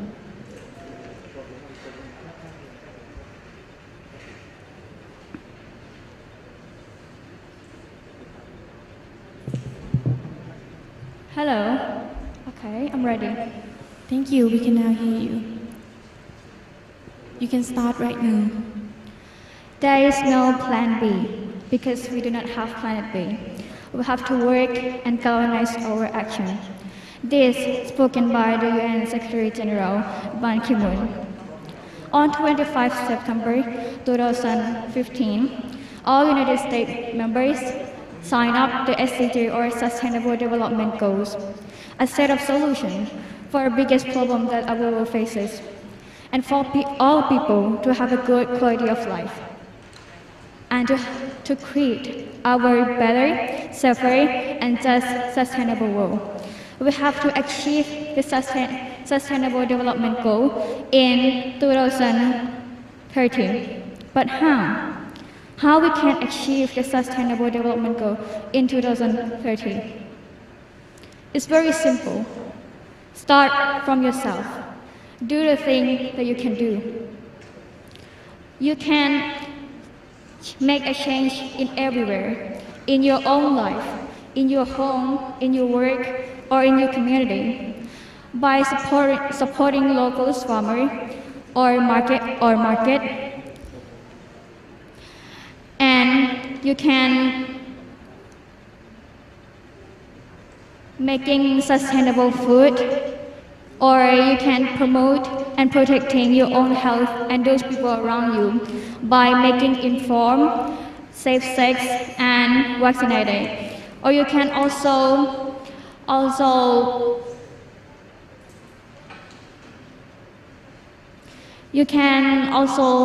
or if you are a woman or girl, you can stay in your school, in your society, in university, or in society to help empower your female friend to do the same thing and to fight for your right to access sexual and reproductive health service. See, there's many things that you can do. There's a lot of things that we can do even though we are youth. It may be a little bit thing, but I believe that it can make a big change. I know it, you know it, and we know it what we need to do. I know everyone's hope. You hope that one day our world will be getting better. But there are something that most important than hope is action. Once you start to act, the hope is in everywhere. So instead of looking for hope, looking for action, and then the hope will come. Determining the development of our world in the future is not only depends on adults, but children and youth who will grow up and become adults in the future. It's important to create your future for yourself and those people around you. So, tomorrow, our future should be designed by today's youth. Yes, should be designed by us. Can't deny that all of us want to live in a better, bright, and happy world, and everyone can do their part to make it happen. There's a power in every decision that we make. We can change society we can change our future, our planet. So, I really believe that we can do it. It's time for us, for all of children and youth, to get involved in building new world by taking action, adjusting behavior to create our better tomorrow. And we must start here and now. Thank you. Thank you for your speech. And now it's time for questions from the judges. Please choose one of it.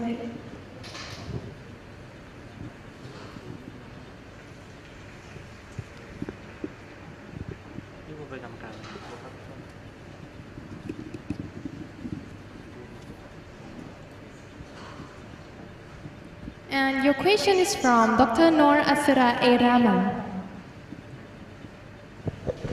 Hello. Hello. My question is, the purpose for the UN SDG is to create the set of global goals from the 3 environmental, political, economic challenges that we have. And the question is, what is your suggestion to your government to take immediate move or actions in order to elevate the achievement of UN SDG goals in your country? In my country, I will suggest the women and girl rights. I feel like in our society in nowadays, there have something that inequality between us, between men, women, and girls. There are many girls, many women like have experience of violence, and then I think this is very important that I must talk, I must suggest the government to do and to make it happen, really happen in our Thai society. Yes. Thank you, Judge, for your question, and thanks the speaker for the answer. We will now have 2 minutes of silence for judging.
The next speaker is Ms. Fauziatun Nabila Sudarko from University of Indonesia.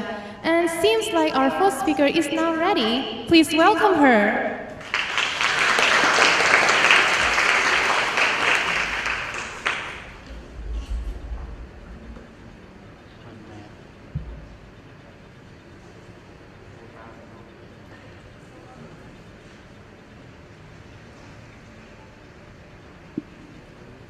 You can now test the microphone. Please press on the button of the microphone. Check. Thank you, we can hear you. And you can start right now.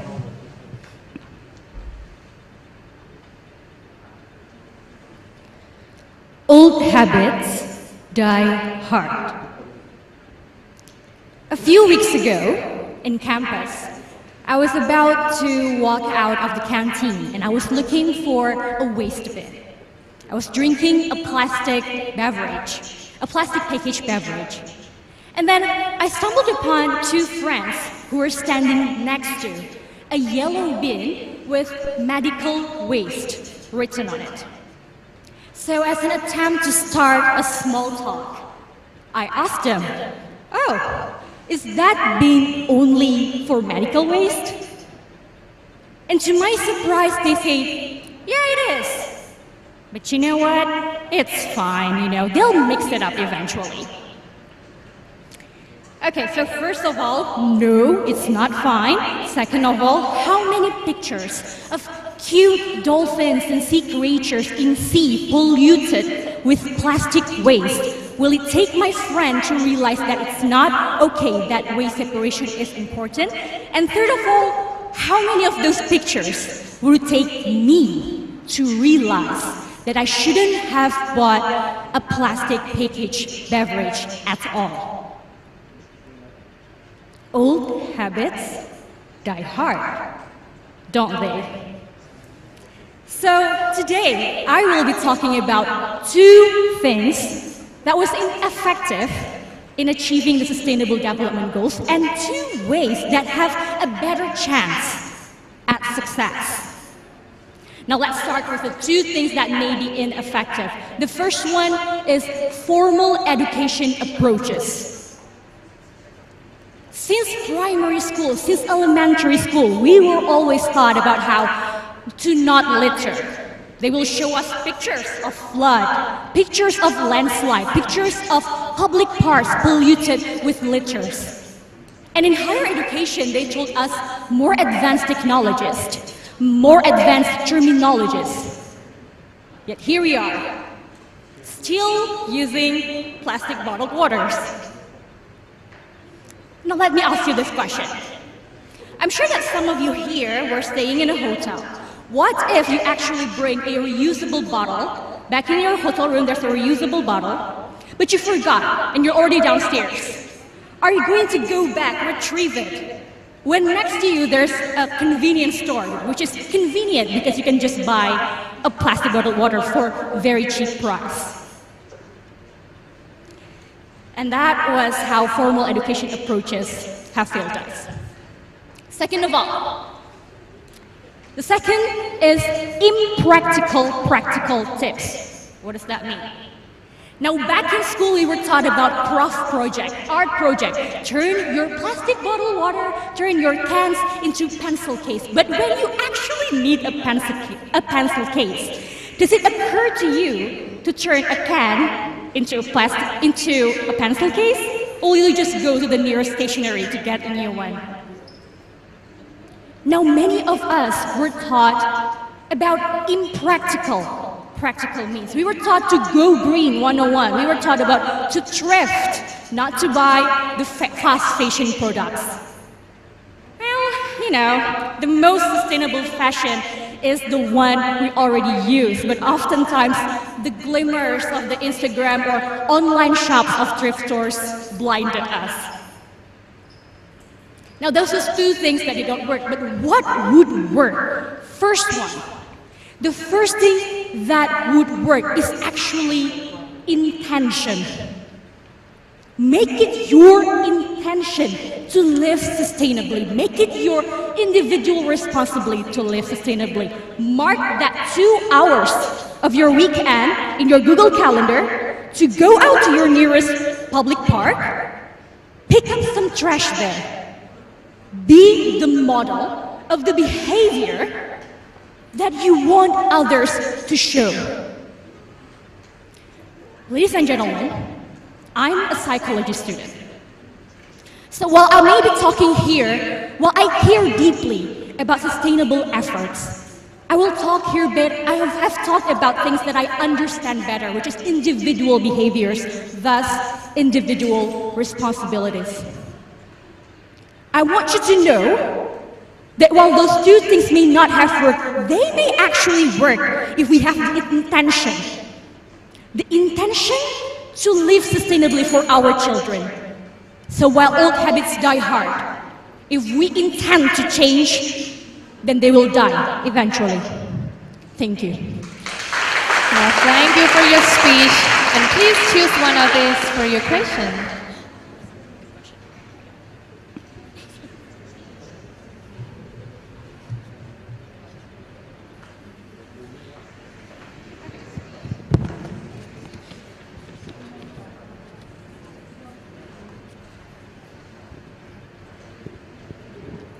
And question is from Mr. Kasit Pirom.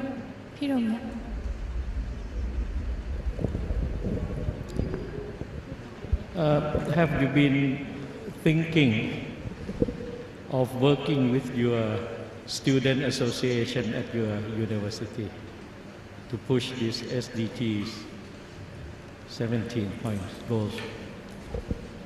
Okay. Thank you for the question. So earlier this year, I participated in a contest within my faculty, which we were told to make a paper about efforts in achieving the Sustainable Development Goals. And I created a program called Terkasih. In English, Terkasih means the dearest. And the Terkasih actually stands for dengar dengan tatap dan kasih, which is to listen with affection, with compassion. And this is an effort to prevent suicide. So actually, sir, in Indonesia, we have the most underreported suicide case. And that said, I want to raise awareness so that our family, our parents would care more about our mental health, would care more about how their children are struggling, and to validate, to simply be there for them, not to solve their problem, but to be able to listen and give and be considerate of our younger generation. So that was my effort in realizing the Sustainable Development Goals. So the plan is actually to go to, in Indonesia, we have Puskesmas, which is the primary health facility, and we have a program called Posyandu, which is for mothers and infants. And in that, and since this is located in every district in Indonesia, we can actually go to those places and give education about mental health. Not necessarily clinical means, but just to tell them how to validate the emotions of their adolescents, of their children. And through this program, we can actually tell them that there is access to mental health professionals in our community, and they can always access them. And that while stigma is still a problem, this is actually our effort to minimize stigma, to get rid of stigma. And this is to achieve the goal of health for all, for everyone, including those living in the marginalized community. Thank you. Well, thank you, judges, for question, and thank the speaker for answer. We will now have 2 minutes of silence for judging.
And the next speaker is Mr. Vivek Anand Midyalagan from University of Kebangsaan Malaysia. Please welcome the fifth speaker.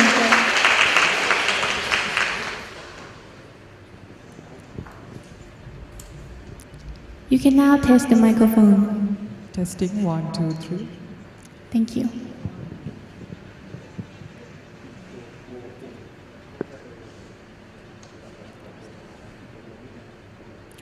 Ladies and gentlemen, let me turn down your smiling face with some of the world's most devastating global issues today.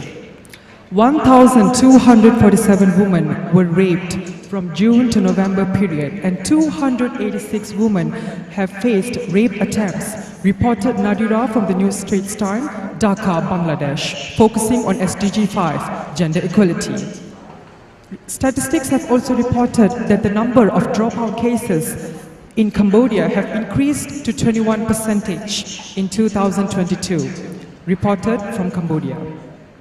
Global issues are being increased day by day. Who should we blame and who is responsible for it, and what can we do about that? Leading to my topic today on highlighting the 17 Sustainable Developmental Goals which is designed by the United Nations, and what are the alternatives can be taken to achieve Sustainable Developmental Goals by 2030. First and foremost, I would like to suggest that it is essential for us to diminish the existence of corruption in a nation's economic and political field, focusing on SDG 8, decent work and economic growth. What is corruption, ladies and gentlemen? Corruption can be defined as a fraudulent conduct in power and leading to dreadful impact on the society, ladies and gentlemen. So why corruption? Why did I choose the word corruption? Corruption, we know that it erodes the trust of society with the governmental bodies, and number two, it increases the financial gap between the rich and poor. I would like to take the opportunity to give an example that India has created the Anti-Corruption India Agency, or known as ACI. So this agency has basically collected about 1.2 billion US dollars just in a day, accumulating all the black monies from the rich people.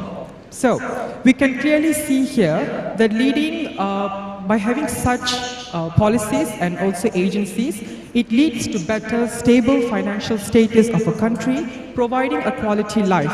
And we can see that India is not a poor country, but due to corruption, poverty chances are extremely high.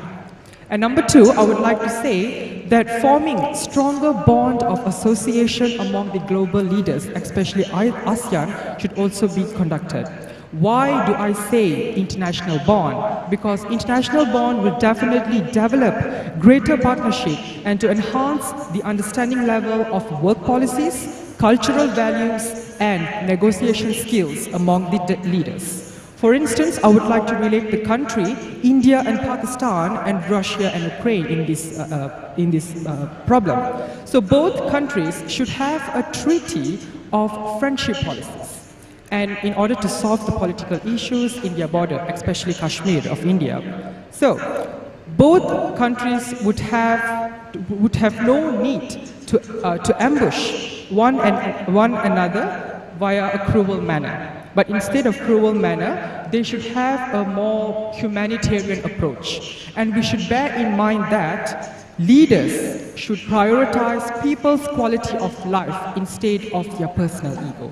And here I would also like to praise the relationship between Malaysia, Singapore and Thailand for having their trade policies and also accepting the ASEAN Free Trade Area, or known as AFTA, which has increased the market size and economic scale of business. As for my third point, I would like to highlight that it is also crucial to have open conferences with youth organizations and also with the governmental bodies and NGOs. Such agencies will provide a golden opportunity for youngsters to picturize futuristic projects and to propose such ideas to the government. For instance, I would like to praise the students from the Faculty of Science and Technology, University Kebangsaan Malaysia, have proposed an idea of producing bandage. This bandage automatically cleans itself and prevents transmissible diseases. So we can see that such opportunity have provided youngsters to be creative and innovative, and this project is currently being fully supported by the Ministry of Health Malaysia, and future research is being conducted in order to produce market of the bandage in the health industry of Malaysia.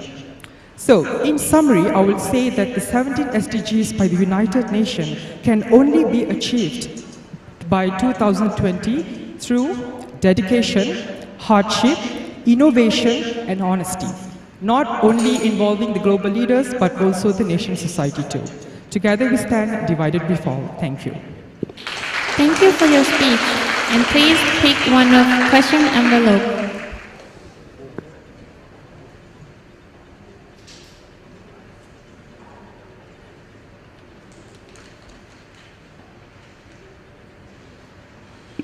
Your question is from Dr. Noor Asura A. Rahman. Hello. Hi, Doctor. Morning. Morning. Can you give your opinion on the level of achievement of UN SDG goal number 5 that you mentioned earlier, gender equality in Malaysia, and how can you help to educate the community? Right. Thank you, Doctor, for the question. Well, I would like to highlight few cases that have been I've seen in Malaysia. I think gender equality in Malaysia is far more developed compared to any other countries in the ASEAN region, and I would also like to say Thailand together with Malaysia.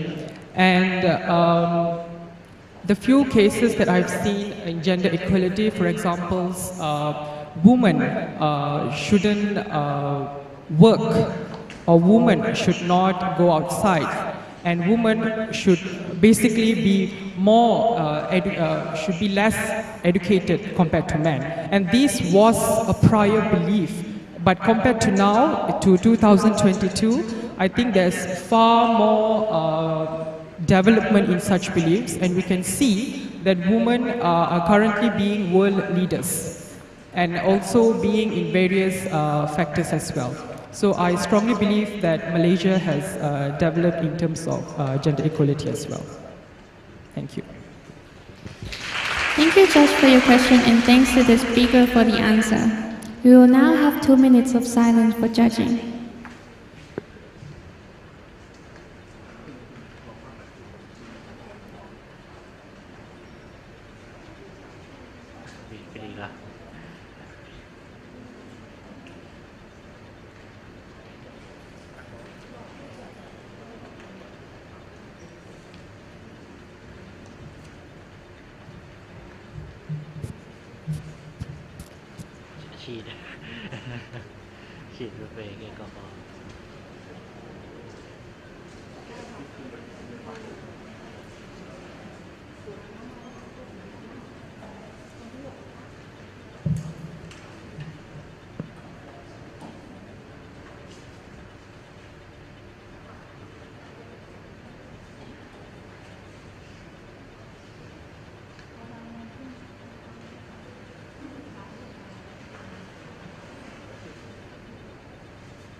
The next speaker is Mr. Muhammad Saleh Asta from Muhammadiyah University of Indragan. Now please welcome the sixth speaker.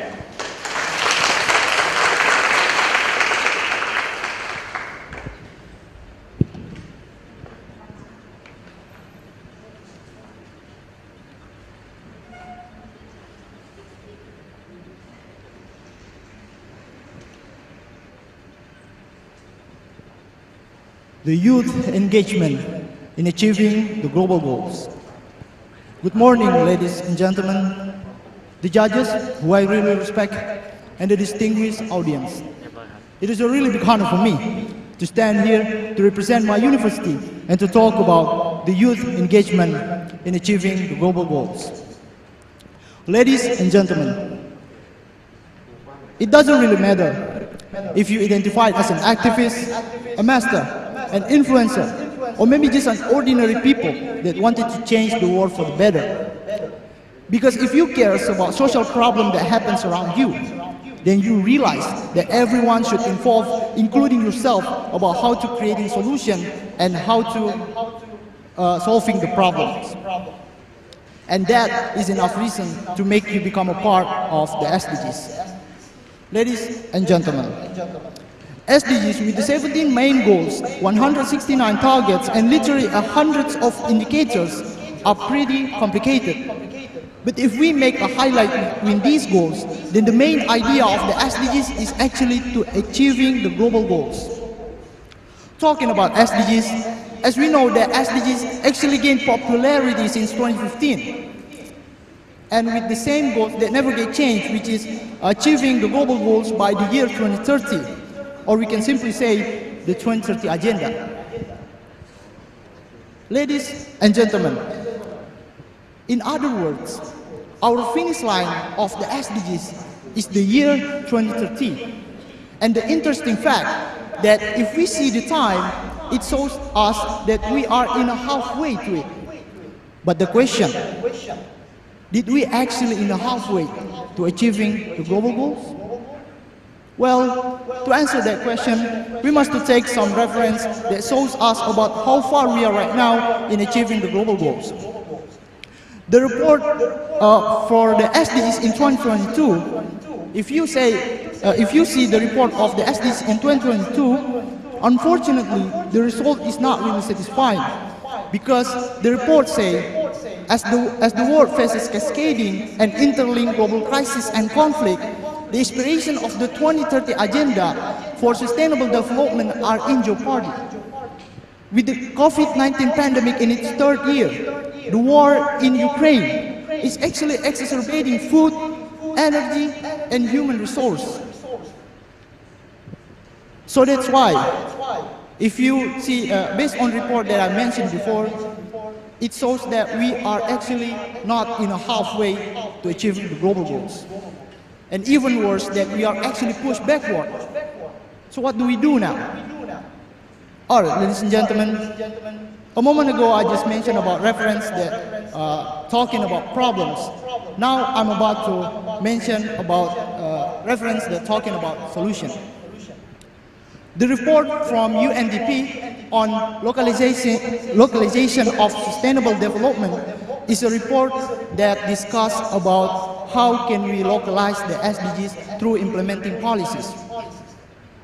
The report that published in 2018, 4 years before the 2022 report, is actually have a potential to provide us solution. But for me, it's not getting to the maximum result because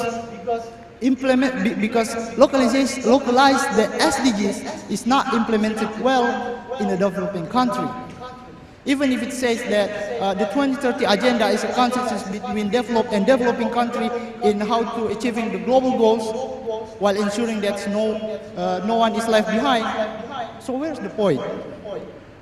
Now, if we consider about how can we localize the SDGs, now we can wondering about our future. Because as we know, that human action, especially global action, always just mentioned by the developed country or modern society. So that's why I want to say that we have to start from the bottom. We have to make a bigger innovation that involve local structure, people in a local structure. We have to make a relation with the youth generation and giving them a chance to speak about how important the SDGs as an action. And finally, working together to achieving the global goals. Have a wonderful day and thank you very much. Thank you very much for your speech. And this is the question. Please choose one of those envelopes.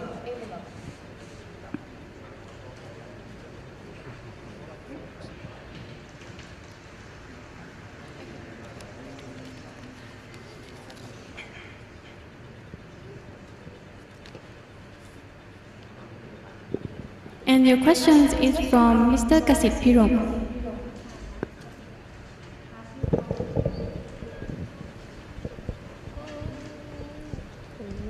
What do you think of the role of the NGOs or civil society organization? The role of the civil society organizations or NGOs in the implementation of the SDG.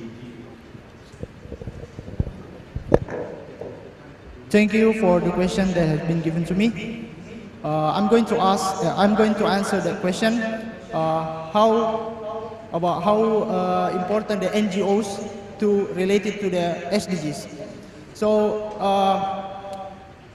in my research, I've been researching for the SDGs. There is an action before the SDGs published.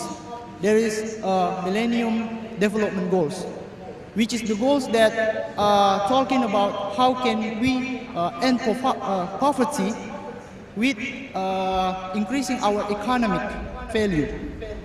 And after the action, the result is not really satisfying, because after that action, we realize that economic value is not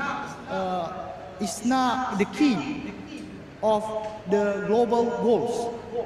So if we are talking about economic way or talking about NGOs, it is the one of the factor that can bring us to the global goals. But there is many other indicators that we have to focusing on.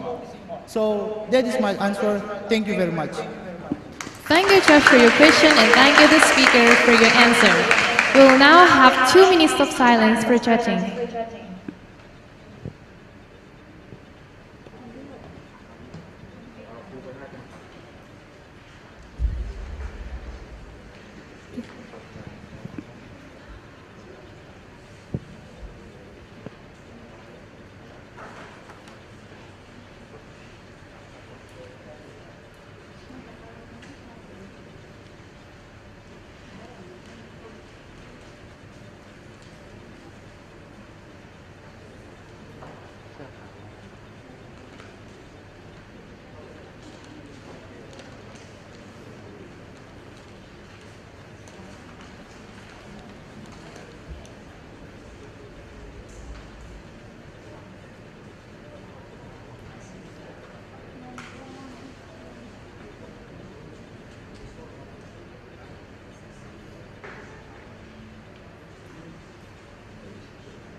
The next speaker is Mr. Nantapat Darayan from Burapha University.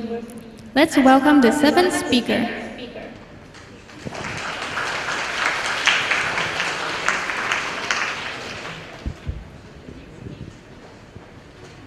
Please wait for the judge to get ready. You can now test the microphone. Yes, we can hear you. Thank you. You can start now. Good morning, honorable judges and fellow youth of ASEAN. My name is Nantapat Darayan, and I am a representative of Burapha University from Chonburi, Thailand. And today I would like to talk about the topic of how we can achieve the Sustainable Development Goals, or SDGs, by the year 2030. The ASEAN is an association that consists of many countries. So in order to stabilize something this big, it requires time, effort, and most importantly, unity. As a student, as a youth of ASEAN, I would like to suggest the things that we can do in order to achieve this SDGs by the year 2030. But before I start, I would like to define what the word sustainable means to me. For me, the word sustainable is to improve the quality of our lives by not interfering or harming our future generation. This is why I think the SDGs are very important, because it's not just about the present, but the future too. Now, as a youth of ASEAN, I think the first thing we should take action on if we want to achieve the SDGs by the year 2030 is SDG number 4, quality education. I personally believe that the most powerful tool a person could have is knowledge, because knowledge is a tool that allows us to improve and overcome our problems. This is why I very value knowledge. But where can we gain knowledge? I say in proper education. This is why I think that we must improve the quality of education, but most importantly, give everyone access to proper education.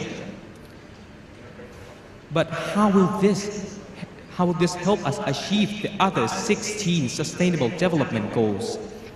I believe if the majority of people have access to proper education, it will greatly increase the chance of us achieving the other SDGs, because in the present, statistics have shown that over 35 million children in the Eastern Asian region has yet to gain access to proper education. It is tragic to learn that these children will never be able to reach their highest potential because they were unprivileged to access of not proper education. And it is even more tragic to imagine the potential and talents wasted just because of our negligence. This is why I say we must prioritize on giving everyone proper access to proper education, because the things that the world will benefit from this is immeasurable.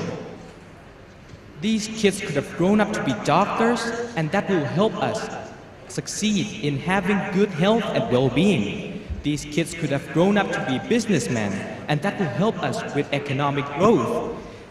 But what I think will surely happen if we achieve by achieving this is it will reduce the rate of poverty, because I believe if a person were to gain proper education, they will be able they will have the ability and knowledge to sustain themselves and their families, causing the poverty rate to be reduced by a lot.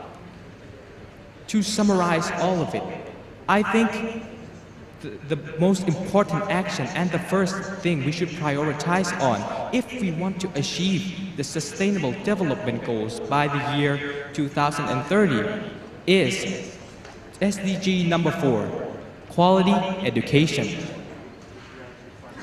But Rome isn't built in a day, so this isn't something that we can just achieve in a year or two.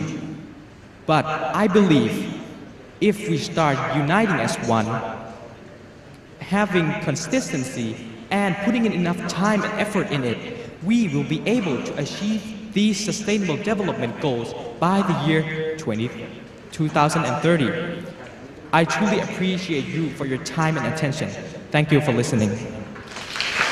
Thank you for your speech. And now it's time for question section. Please help us pick one.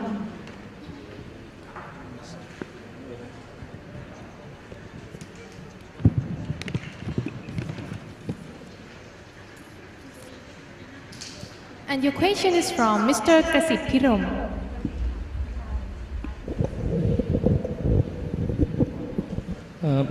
I think in Thailand we have more than 30,000 primary, secondary and high schools. So in that sense, education in general is quite well provided by the state to the citizens. And yet, Thai students in the secondary and high school and right up to the university level still are not aware of the SDGs. So what's wrong with the Thai educational system from your point of view? Thank you. From my point of view, I think the Thailand educational system focuses too much on academics. They do not see other talents. That is why if the solution to this, I think, is to add subject that teaches students about the future or SDGs. Think of the bigger picture, not just academics. If you're good at math, that doesn't mean you will become successful.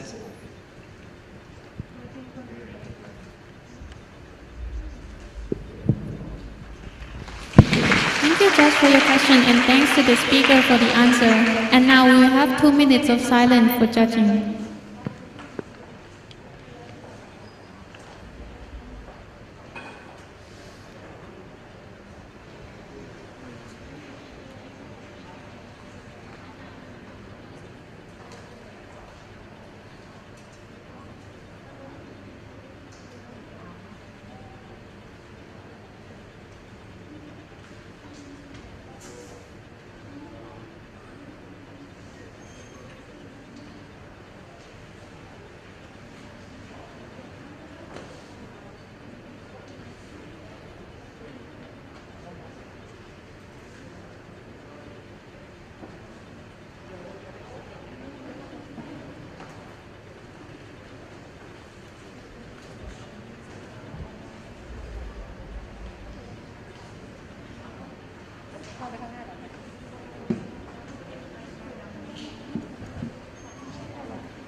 The next speaker is Ms. Sawetachat Japsin from Prince of Songkla University, Hat Yai campus. Now please welcome the 8th speaker.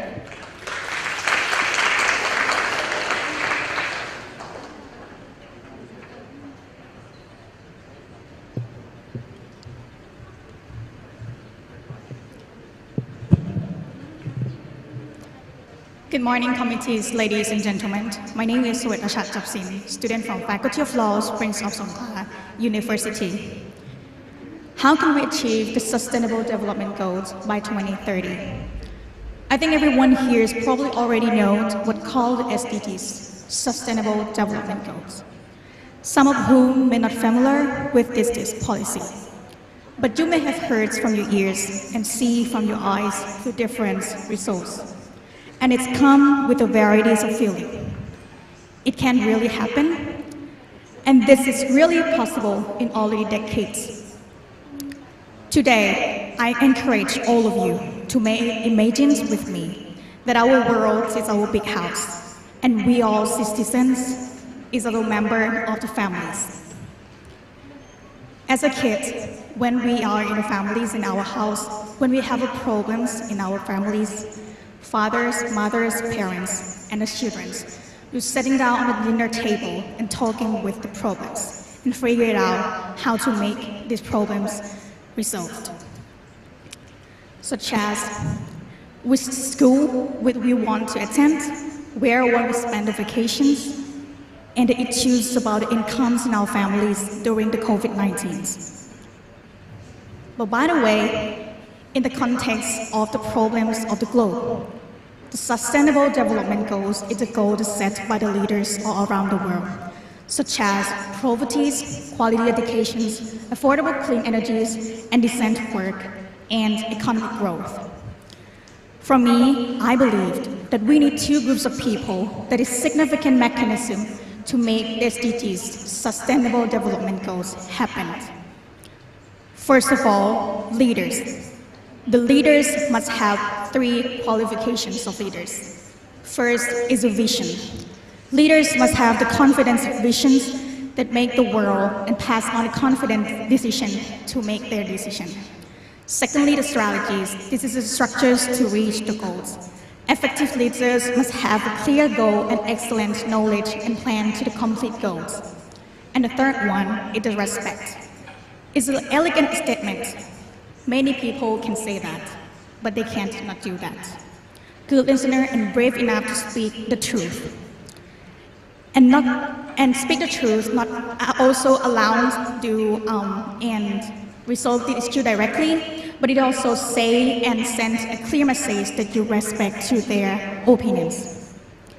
That we are a team going through obstacles and reaching the goals together.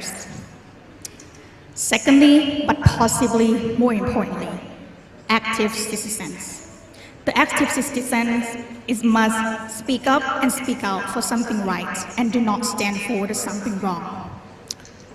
You know, we all as a citizens, as individuals, your voice is very important. Your perspective is very important. And all of the movements around the world, such as the climate change movements, equalities movement, and civil rights movements, all lead by the voice of people. So make sure that your voice is heard. Finally, all I mentioned today, I want to send a clear message to you all. That, well, who am I to tell you what you do or where you go?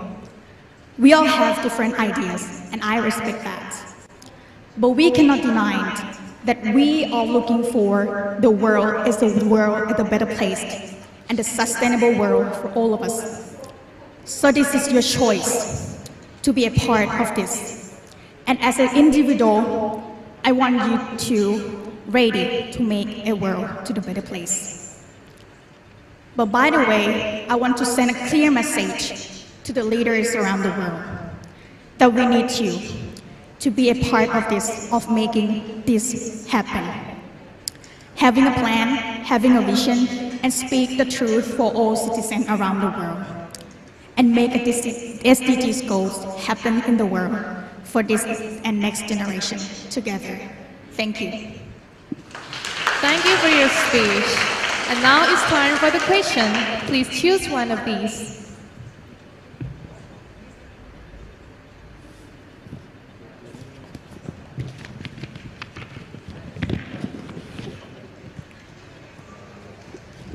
The question is from Dr. Nu Asura Araman.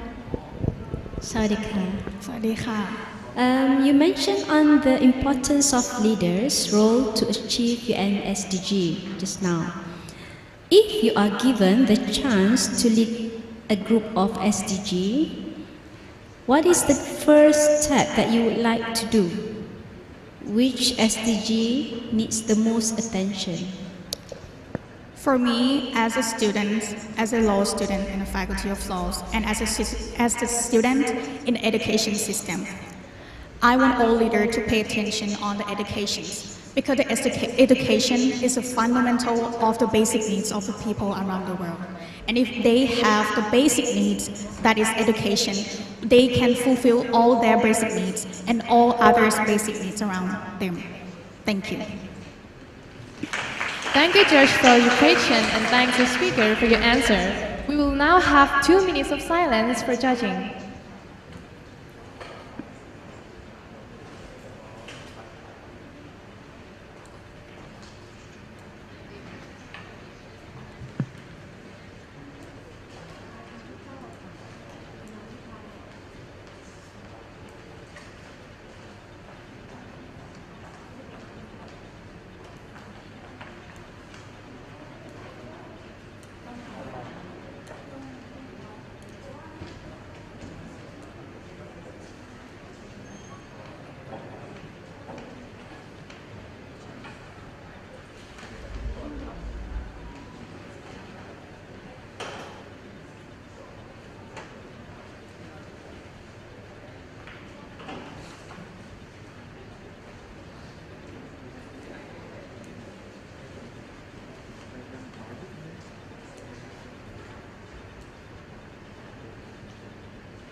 Ladies and gentlemen, we have 3 more speeches left. And the next one is from Mr. Thenapat Limsakul from Prince of Songkhla University, Phuket campus. Please welcome him.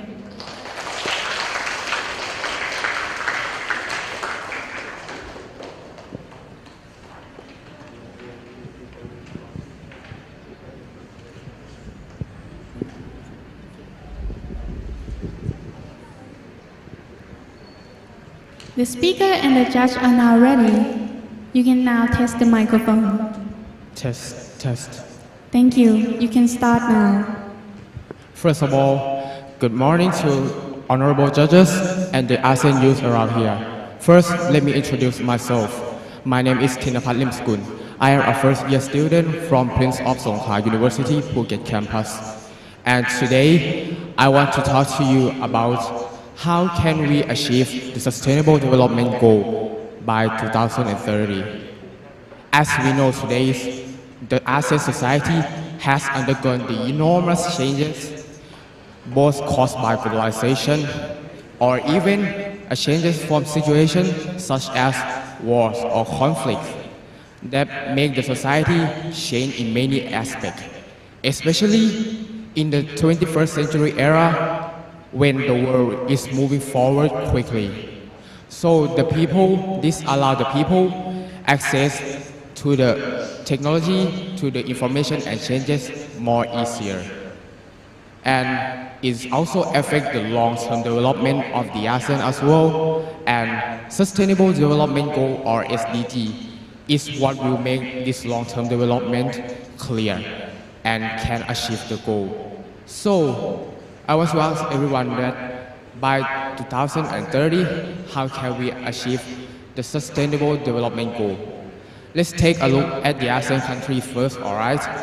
For the first is many underdeveloped or developing countries in the ASEAN have many problems that has arisen and need to be addressed, such as the poverty and the famine.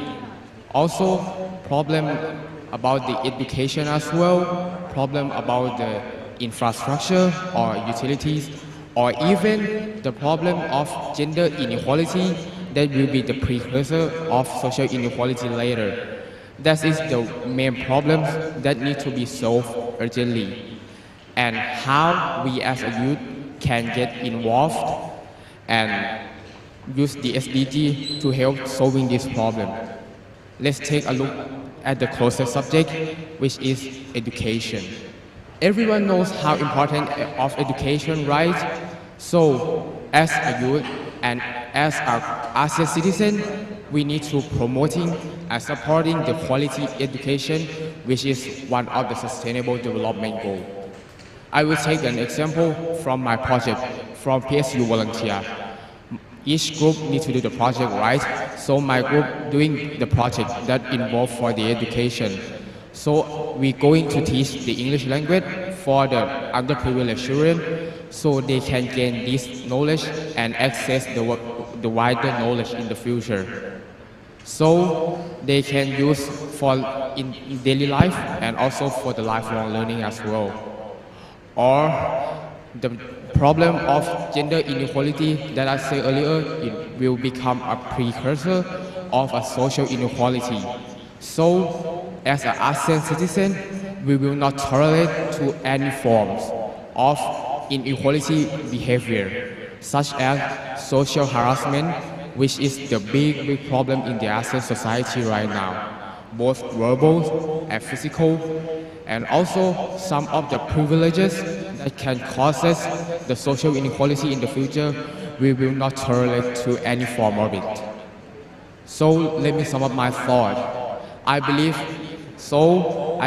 that all the countries in ASEAN can achieve the Sustainable Development Goal or SDG.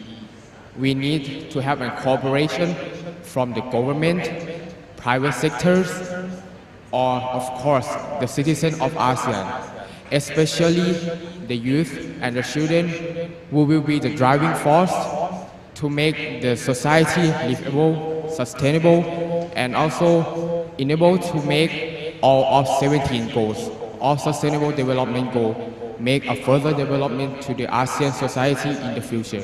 Thank you very much. Thank you for your speech. And now it's time for the question section.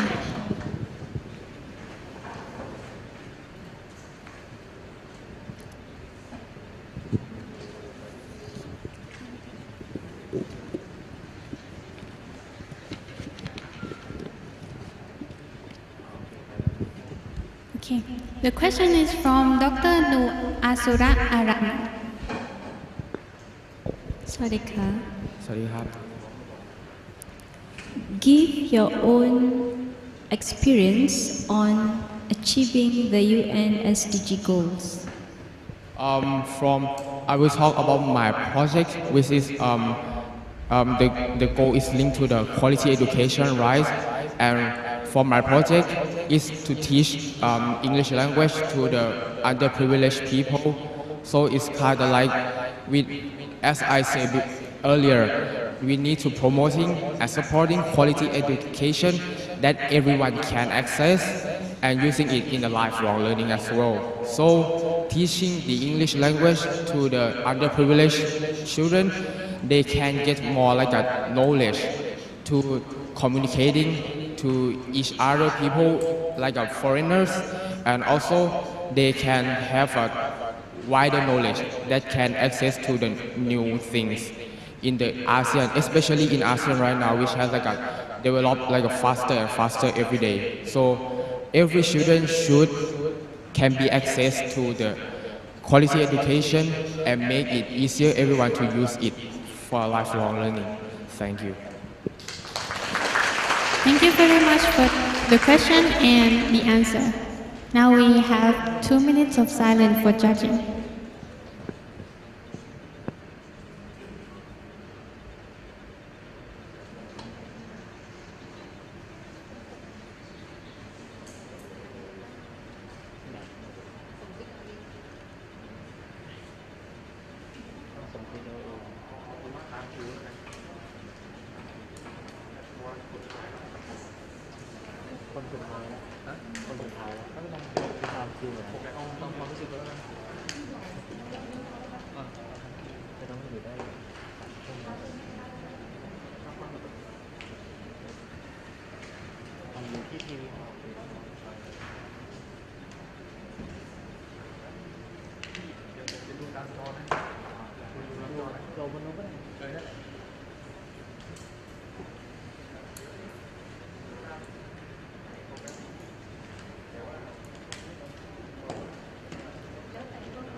The next speaker is Mr. Mark Virgil Hammer from University of Philippines, Los Baños. Please welcome.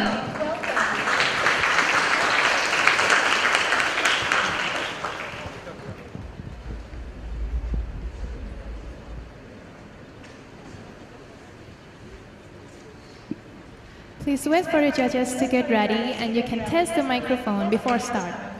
Mic test, mic test. Thank you.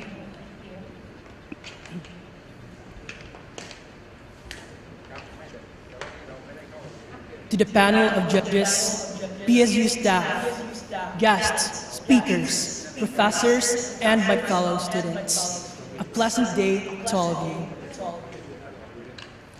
We are not on track in achieving the Sustainable Development Goals by 2030. This is according to the United Nations Development Report in 2020.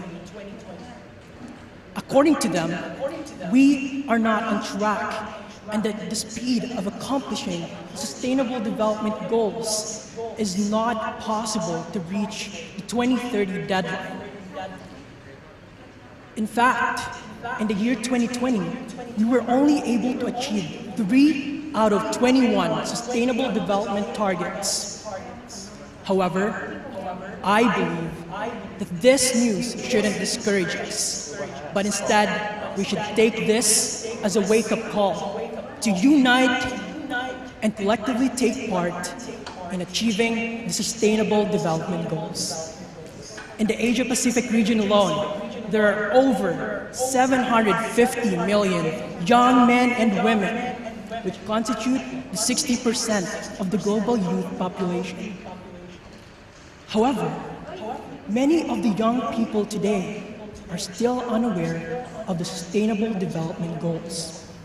In my country, the Philippines, only those who went through a formal education are aware about the SDGs. Those youth who are living in the far-flung communities, far away from the cities, remain unaware. And so I believe that we have to ensure that everyone is aware about the sustainable development first. Imagine if we will be able to mobilize 750 young men and women, what big of an impact would it make in our society and the planet? As Robert Schramm said, awareness comes first before change, and that is true. How will you be able to make a change if you don't know what to change in the first place?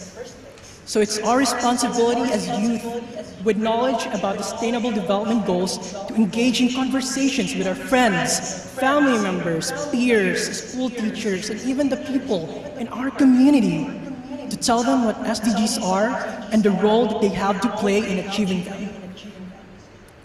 Finally, we have to remember that awareness without action is nothing. So I believe that we as youth should make sure that we go beyond informing people about what SDGs are. Individually, we can make simple steps in achieving the Sustainable Development Goals. It doesn't have to be big. We can make simple things such as saving electricity and water, or taking care of our environment, or providing resources to those who are needy in our community. And of course, this is also a challenge for the government to make SDGs the top priority in policy making and project implementation. I believe that we might not be on track today in achieving the Sustainable Development Goals, but tomorrow we can still make a change.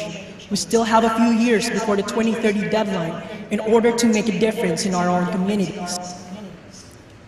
We just need to maximize the potential of the youth and foster collaboration between the communities and the government and between nations.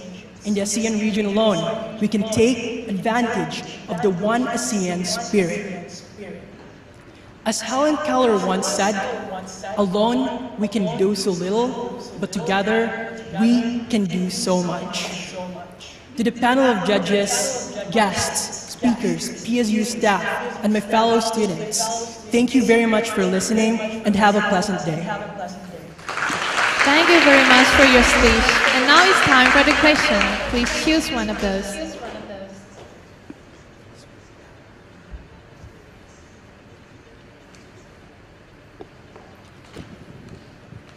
The question is from Associate Professor Dr. Sirilaksana Khoman.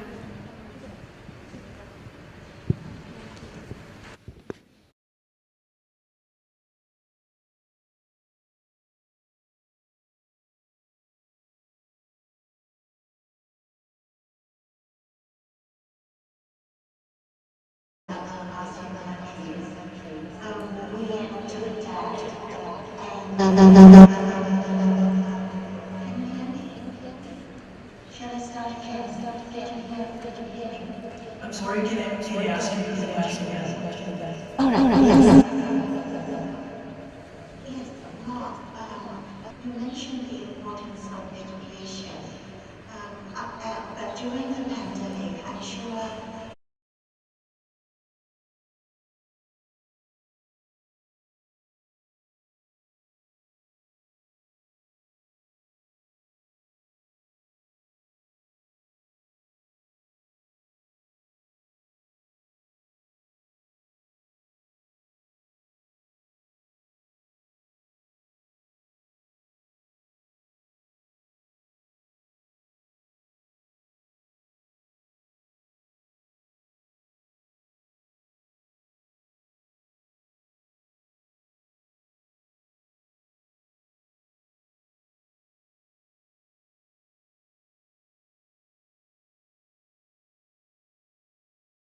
I agree that the pandemic has worsened the education gap in the Philippines.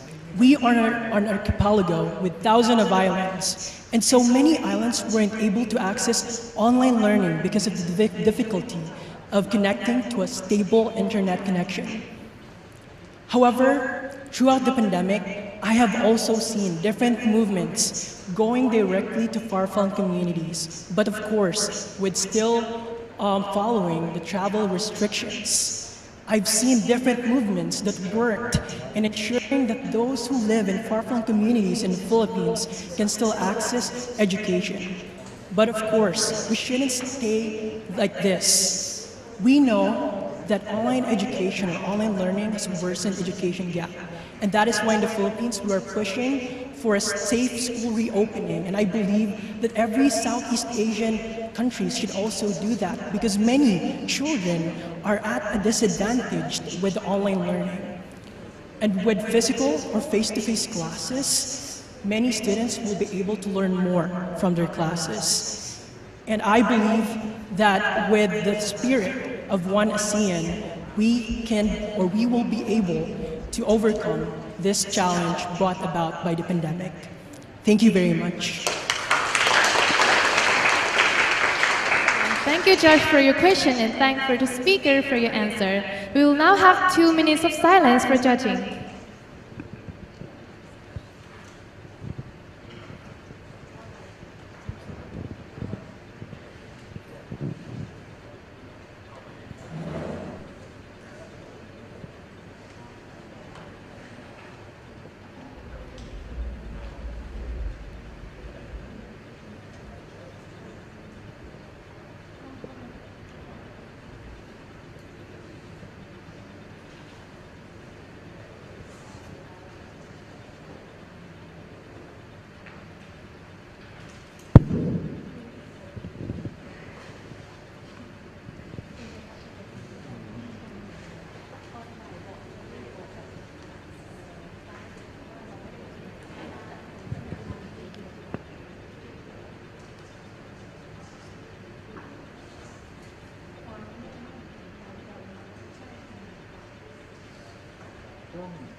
Ladies and gentlemen, we'll now proceed to the end of the contest.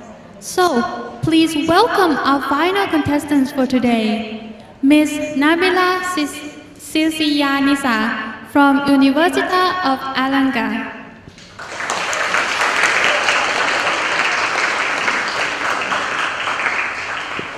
Please wait for the judge to get ready.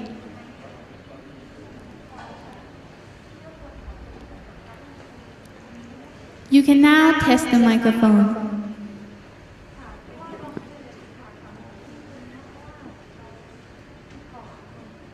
So sorry, the mic is a little bit tall. I'm kind of short. Okay. You can start when you're ready. Okay. Good morning, Your Excellencies and fellow scholars. Today, if you don't mind, I would like for us to use a little bit of our imagination. I want you guys to imagine us building a sustainable house. We need a sustainable house because we would love for that house to be sustainable. We want less renovations. So what do we need to build that sustainable house? First thing first, we need construction worker. Second is we need a master plan. And the third one is we need the perfect tools. So that can also be applied for us, as an Asian youth, to build ASEAN to be sustainable and better, both for living and for living creatures and also the environment. Now, you might think who should be the construction worker for building the houses? Now, a sociologist called Thomas Hobbes once said homo homini lupus. Some of you might know what that sentence means. That means human is a wall to another human. So the first thing that we need to do is we need to realize that we are one, we are ASEAN youth, and we need to set aside our differences. As former Minister of Foreign Affairs, Dr. Kadit Piromya said, in ASEAN we see a lot of diversity, and that is in itself an attraction and the sole power that Asian has to project to affect the world. So the next thing is the master plan. What kind of master plan do we need? That's why the United Nations has set up a Sustainable Development Goals, which total to be 17 goals. These goals correspond to each other. For example, the first goal is no poverty. When we reach no poverty, things such as quality education, good health, and well-being can easily be reached because it is accessible to everyone. Now, when we reach quality education, then we can easily be enlightened about industrial, about gender equality, about fisheries and stuff like that.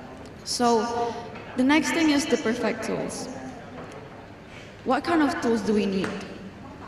Now, from the data, UNESCO said that ASEAN has a lot of good progress in SDGs, but unfortunately, we still lack in 2 SDGs. The first one is SDGs number 13, which is climate change, and SDGs number 14, which is life underwater. Now, these tools that we need, can anyone guess what these tools is? No? Maybe we can go back to the first one, which is the construction worker itself, the ASEAN youth, the ASEAN citizen. So one thing that we need to highlight is that 1,000 people it's better for 1,000 people to take small steps rather than 10 people taking big steps. So we as an ASEAN citizen can help ASEAN achieving those goals just by abiding the law, being a good citizen. For example, we can recycle the trash, we can thrift clothes, we can help communicate children in our community, and also we can be responsible of our electronic use. We are not alone in this mission. The government should also take part by making laws, making regulations, and making policies in accordance to each Sustainable Development Goals, and companies should also take part by doing CSR or company social responsibility. So, in conclusion, we are here today to make ASEAN a better place and to help ASEAN achieve those 17 goals. So we are here right now, me, you, the judges, lecturers, students. We are an agent of change and we can all help ASEAN be a better and sustainable place. I am Nabila and I am a student, I am an agent of change, and you are here today as my fellow agent. Thank you. Thank you for your speech. And now it's time for questions section.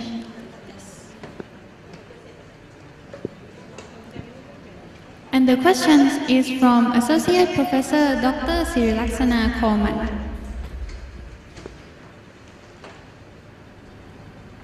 Yes, Nabila.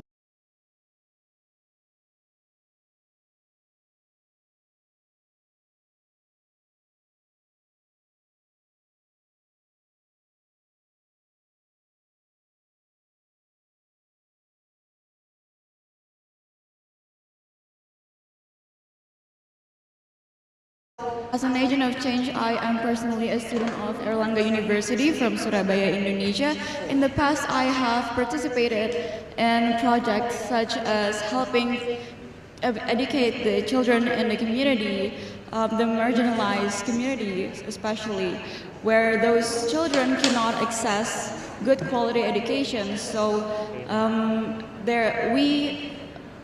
as a community, as a university student, we teach those children about basic math, we teach basic English, also basic common knowledge that they might not receive because they cannot go to school because financial problems or it is simply not accessible.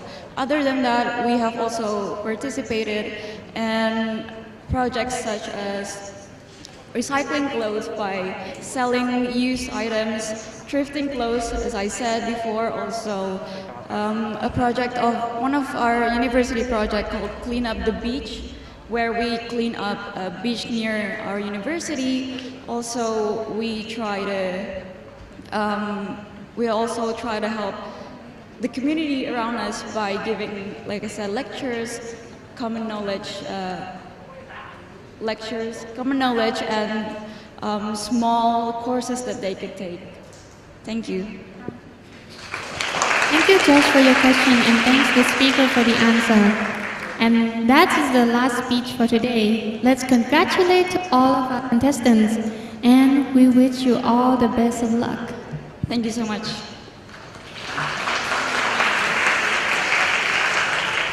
We will now have a 15-minute break to allow the judges to complete their scores, and the scorekeeper to tabulate the results and confer the decision.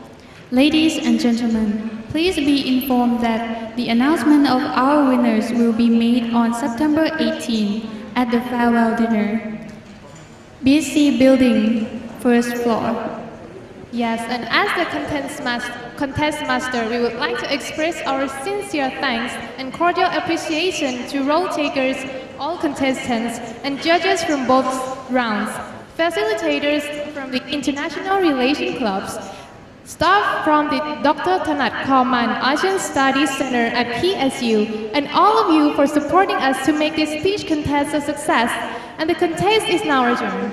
Thank you very much, and see you in the afternoon, because we still have the talk from Dr. Sirovic in the topic, the key to a winning presentation and science inspiration talk. So goodbye for now. Thank you.